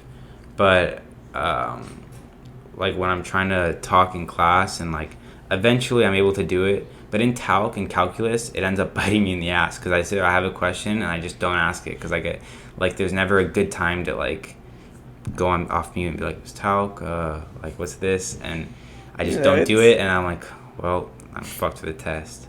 Dude, I have a test on Monday. I'm so fucked for. If I'm not able to cheat, then I'm screwed. But we usually cheat. Like I'm usually on FaceTime with people. Yeah, allegedly. But like we go on FaceTime. But when we did our most recent quiz, she had us go off mute, so we had to keep our our microphone on. And I almost got caught because Jonah Kwepke's voice was blasted through my thing, and I feel terrible. Get him on a podcast too. That's what he thinks. Honestly, I think he would probably do it. Like, yeah, if he saw you do it, he's like, no one did it. So I mean, a lot of people, because the reason why I think like don't do this is because they care too much what other people think about them, and it's a terrible way to like live. No. We definitely learn things right now doing this. Oh yeah, sure. I'm very happy I did this. Yeah, that's a good experience. But like I can see why they're like don't do it, but then at the same time it's like who cares? Like go out and go have I don't think a lot of people are capable of sitting down without looking at their phones, without being constantly stimulated and having an intellectual conversation with someone. Yeah. And it's hard to that's another reason why I feel myself kind of growing apart from my friends. It's like I'm unable to do that. Yeah, it's definitely a problem. Mm-hmm. It's just you just have to get to that point where you just find friends. I heard in college, there's a lot of people, so there's a high chance you find someone that's at least close to what you think. And that's just having people around you that will listen to you. Like I usually I don't know, most people don't like talk to her that much, but I did like an hour of just talking to him, and I usually do that with the cameras off. Mm-hmm. I mean, do you think you could sit down and do this with like, I don't know, who do you think you could sit down, or who do you think you can't like sit down? Someone. I don't think I can not sit down with anyone and talk to them for at least an hour, like just 2.5 hours, but like at least an hour you can get an opinion on. I mean, Joe Rogan talks to like Mike Tyson, and he but just Joe asks him Rogan questions. is like the coolest person in the world. But like and that's what I watched. She didn't really add input to like what he usually does. It was more like, hey, what do you do, or what do you believe? So then they talk about it. Yeah, and Joe Rogan also has like experience with like MMA and stuff, and like he's a black belt in martial arts. He can always do his research. Like he does, like I saw like 2 podcasts a week usually. So he has like a day, or like he'll know a day before who's coming on the podcast. So he probably does a little bit of research of what the person has done in his life, because it's usually like famous people. Yeah. So then he has something to talk on. Maybe he's just skilled enough to like not look up anything. But it's just talking. Like we really didn't sit here and list out what we were going to talk about. No, yeah. We I'm just started sure talking. beforehand, like when we were in an Xbox, we were saying like, oh, we'll talk about this on the podcast. Yeah, but I doubt we even brought it up. There's probably a lot of stuff that I forgot. Exactly. And I'm sure when I'm driving home, I'll be like, oh, I forgot to talk about this or bring this up. Yeah, then we'll have another one. But yeah, but we covered a lot, I think. Yeah, definitely. And I mean, 2.5 hours, that's way more than I expected to last. Yeah, for sure. So fuck that podcast you did with your dad for 50 minutes. Light work. No, my dad was like, yo, you should split it up in parts 1 and 2. I'm like, what? It's a podcast. It should be like an hour or more. I know. I mean, people who I talk to about watching podcasts, like they can't sit down and listen to a podcast for more than an hour. Yeah, but that podcast actually did really well. It actually got like a lot of views for what I usually, and like people watched it for like minimum of like 20 minutes. That's good. I'd be happy. I mean, I doubt a lot of people will watch this whole thing through, considering it's that long. But at the end of the day, like with all editing, do you think it'll probably cut out like 30 minutes worth of talking? Not 30, probably like 10, 15, because you didn't say anything crazy. Yeah, but that video, like at least I think it got like second most views and 6 minutes average. What's got the first? Swimming 50 laps for this month. Swimming for the first 2 days, swimming 50 laps in 50 minutes. People like to see you get tortured. 50 subscribers. I didn't finish that video. I'm not gonna lie. I didn't expect it. I put it out there for myself. I'll look back. Hey, that's pretty fun. I started to swim at the Oaks pool. I swim like 12 laps, but it's tiring. Dude, I'm so out of shape. It's such a good workout, though. But once you do it, like I do it at night, usually like 8 p.m. I'll go out for like maybe an hour. I wish my pool was up. My pool closes at 5. Well, just come over. I'll give you the key. Really? Okay, maybe. I wish my pool had a... You're not that far from here. So no, but I don't like... Because like with my pool, it's nice because I just get to walk home and I'm wet. Like I don't have to totally dry off. So I walk home in like sandals, but then I have to get in my car and I'll be all wet. Yeah, well... But it sucks how my community pool doesn't have a hot tub. They have a kiddie pool that's Aren't you like in a good community? Yes, dude, this is a nice community. There's a nice hot tub right there. We don't have a hot tub. It sucks. My dad wants to install a hot tub, and he said we'd be doing it soon, but I don't see it happening until like we move or I leave for college, or unless they move out of state. And honestly, I'd like to see my parents move out of state. I mean, me personally, I'm not sick of California, but I understand why people don't like it here. And yeah. Like, from what I've heard with Joe Rogan's experience in Texas, it sounds a lot better than here. And it sounds like he made the right decision. Yeah. All right. I think this is a good place to stop. Okay, well, if you enjoyed, subscribe, leave a comment on you think if we're retarded or not. Ouch. That hurts. Well, maybe we're not retarded. But just let me know if you want to see him again on the podcast. He probably will be available. Better say positive things about me. Yeah. Well, I mean, you tell all of those friends. I know a lot of people that are your friends that will probably watch you talk. I'm sure, yeah. So I expect a lot of views on this one. I know you're going to plug this one in your Snapchat. I'll go plug it on my private story.